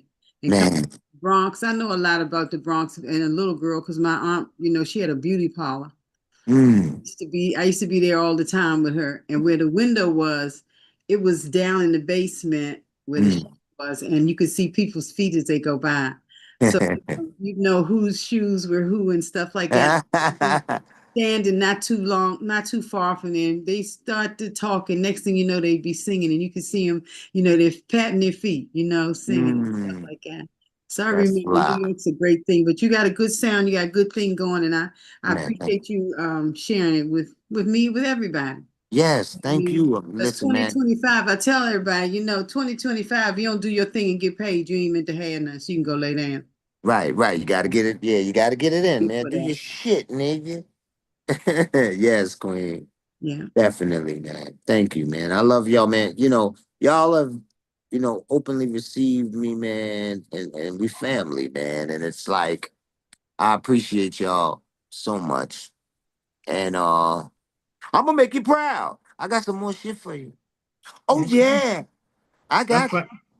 That sounds good. Before I go to some other people, let me just tell you some people that's still on here. We've been on here almost 3 hours tonight, but I want to definitely recognize the ones that come on. I guess Naomi's gonna say something too when I finish, but like myself, Kermit the Superstar Maker, 52 plus years in the game. We got Queen Karen, like I say, from Washington, D.C., and and my twin brother, ECMD, of course. We got Mickey Earhart Entertainment out of Chicago, Illinois, and they're a management company, recording studio and publishing company. Then we got Dizzy D, who's a legend himself in the whole DJ game and all of that. Like I say, he was one of the co-founders of the Nerve DJs, where we all started at. Nerve DJs started in Mm. 2003. I actually joined them in 2008. I remember I used to go to conferences, tell people I was a Nerve DJ, and they would laugh. They wouldn't laugh in my face, but I could tell they were like biting their tongue, like, "Who is that?" So I Right. was probably one of the ones that started promoting the Nerve DJs name. Mm. Then we got Skeeter Weeds out of Indianapolis, Indiana. He's an upcoming artist there, and Nice. salute to him. We got Queen Lily out of Mesa, Arizona. She says she Mm. calls herself the Beyonce of Arizona, and Ah. one of her producers, she says the Dr. Dre of Okay. Arizona. So I Mm. said, well, I didn't know Dr. Dre produced something for Beyonce, but okay. And of Right. course, we got the award-winning DJ Punch. Yeah. DJ Oh, what Punch up, Punch? 317 everywhere. Where You my know, man at? he got Punch. every single Monday night, always there. He in his fifth year, not canceling. Always had. I remember the first show he had. It was a thunderstorm in Indianapolis, and he wanted to cancel his first show. I'm like, no, we're not gonna do that. I said, I can do it or whatever. If you can come on, come on. If not, I'll do something. I'll do it. That's how I actually started, coming on, recording and introducing his show because of the first one that happened like that. So Yes. then I gave him like the login to my account. He gave me the login to his account. So if ever happened, we could do that. But yeah, he's 5 years strong. He Yes. obviously loves your music. He Man, that's has, my man. he has I one of love your Punch. plaques and stuff as well. We Yes, got sir. artist BBY. She had a record called "Pack Me Up" that was #1 for 4 weeks on Digital Radio Tracker. Mm. She represents California, Atlanta, and North Carolina. Mm. Then let's see, Kevin O is he's an artist manager. His son is in a group now called Two Superior to Number Two Mm. Superior, and so he and his son also, his name is K.O. Lamar. He had 3 #1 records in Billboard. I remember when I first started working with him, it was an interesting story because I knew his wife first. Mm-hmm. She was a cousin of a model I was working with out of Marion, Indiana. And Mm-hmm. so, she was actually, his wife was actually in high school when I met her. I saw her posted on her cousin's page, and then I started communicating with her because she was like kind of like acting mean. I'm like, why you be mean all the time? And then I found out why she was mean. And then when she said, I got my boyfriend rap, I'm like, oh, good Lord, not the boyfriend rap. I don't Right. want to hear about the boyfriend rap game. But, she did that. So I sent it to one of my producers. He'd be like, man, this is the best rapper I ever worked with. So it has What? a good thing. So good start. And of course, we got Nice. Paul the Funky Skunk, the king of Indianapolis, Indiana, Hey, Right and on. I'm Circle sorry. City Band. Sorry for cutting you off, but you said my name, so I couldn't get myself off mute earlier. But I wanted to ask a question to. Okay, hold on. I'm gonna let you do that. Let me just finish introducing other people right quick. All Then right, we're gonna come all right right, back to that. all right, Then we've all right. got DJ Manny Faces, who does Throwdown Thursdays on Thursday night. Same link tree, but it's on Thursdays, 8 o'clock Eastern, 7 o'clock Central, 5 o'clock on the West Coast. And last but not least, we have Brett Barlow out of Los Angeles, California, is on here tonight. And we had a lot of Nice. people earlier, including Michael J. Calhoun was on here earlier. And so salute to people that's still on here. Because like Yes. I said, we've been on here a long time. Go ahead, Salute. Paul. Hey, I wanted to know, man, because I mean, I raised my hand when we was talking about the Bronx, like back in the day, and Yes. I didn't know how to get myself off mute because I had went on. I'm actually doing a session as we speak, Nice. but it's a private one that I'm writing. But anyway, do you know my man Reggie Griffin? Reggie Griffin. Why do I know that name, man? Sounds familiar, beloved. Reggie was on the squad with Duke Booty and Doug Wimbush and Keith Oh. with Oh, okay. Sugar Hill. He was part of the rhythm section. Reggie actually did the track for New York, New York, and Ooh. the message and all Yeah. that. You know what I'm saying? He's from Indianapolis, where we're from here in Indianapolis, Indiana. But That's what's up. you started talking about the Bronx, and I remember Reggie used to tell me stories about the fever and all that, man. Oh, yeah. Yeah. Reggie was infiltrated by Sylvia and Joe Robinson. He got pulled out of Indianapolis and brought up here to New York and New Jersey, and he did those tracks. He came home from like to be with his family on the holidays, and he brought his drum machine and his vocoder there, the same thing that he used for the message and Grandmaster Wow. Flash. And we went in the studio, and I did my first records with that equipment. Told me the stories about the Bronx and all that. I didn't get to be there right then when it was happening, but when it all burnt down and like Yeah. you said, it looked like Beirut and all that. Yeah, that's real They shit. showed it in them videos. That was like the first reality rap where they was really showing that hardcore shit. Yes, yeah. Let me tell you some funny shit. Like, again, my mom's was no nonsense. You know what I'm saying? Peace and blessings be upon her. But she you don't know, you a kid. So I'm hanging out with my friends and shit, and they had like 2, 3 mattresses, that people had thrown out, dirty mattresses, and they was jumping on the motherfuckers like trampolines, right? So they was like, "Come on, D." And so I'm jumping on top of the fucking mattress, man. My mom's came down the block, boy. She was like, "That's a fucking dirty ass man. Don't. I better not never see you jumping on that mattress." But the point that I'm making is, kids in the hood had to try to create something, man. Motherfuckers was jumping on mattresses like they was trampolines, bro. Yeah, that was a trampoline. Like if you buy it at the gym, that was you made what you had to do in the hood with it. Yeah. Couldn't afford no toys. Yeah, that was the Nah, gym right there. you better get innovative, man. It made you get very creative. Okay. Go ahead, I'm glad Naomi. to try to get to talk to you, my brother. My Peace and brother, love to a man. legend, man. My pleasure, brother. Thank you, man. Much love. Okay. Go ahead, Naomi. You can tell us where you're from also. So I'm Naomi G. I'm with Blazing 420 WPAM Radio. Hey. I am in the Dallas, Texas area. Such an honor to be on this call with you. Oh, man, First of all, thank you for your time and thank you for, the stories. Absolutely. But I do have a question. You have seen the industry from the beginning, pretty Yes. much. And up to now, and we've gone through so many changes from music media to how it's streaming and everything. What is one thing that you would tell somebody that's trying to come into music now? What's the one piece of advice that you've carried with yourself all this time that you would want to pass on to someone else? Okay. Believe in yourself.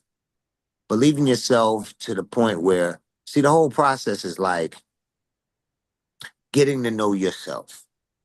You know what I'm saying? Getting to know yourself. So it's like that comes in many forms. Often we're kids and we grow up, so we become impressionable and we learn by watching. And then it comes a point where it's like, okay, bet. So the point that I'm making is, it's important for artists to go inside, say to myself, what do I like? Know your likes and your dislikes. And once you can get that really, really down to a science, stand on it. Because I believe that all of us as human beings and as individuals, and especially as artists, we get information from source. Like, boop, do it like this, do it like that. If we sit quietly enough, long enough, to hear it. It's like asking a question. You know what I'm saying? If you ask the question, but then you jump and still deal in a element of fear or that vibration, whatever, before you get the damn answer, you're not gonna get the answer. It's like you asking the question in vain. So it's a process. It's just like, boom, I asked the question. Sit still, nigga. It'll come to you, and then you be like, oh, and it'll be what feels good. If you get used to early doing what feels good inside and standing on it, you're not gonna have as many problems and difficulties, because guess what? You're gonna be able to see what you imagine come to fruition. And once that happens enough, you're convinced. You like, oh man, fuck what you talk about, man. You know what I'm saying? I tried it like this before and it worked, whatever. So that's what I would say.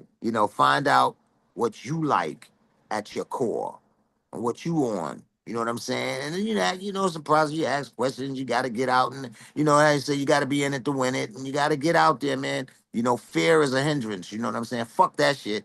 Let me get out of here. But they say false evidence appearing real. Okay, bet. You know what I'm saying? So you check in with your star player. Wait a minute. Am I just fucking afraid to take this step? And that's good. And once you realize, because life is a motherfucker, man. We don't know how many things connect to other things.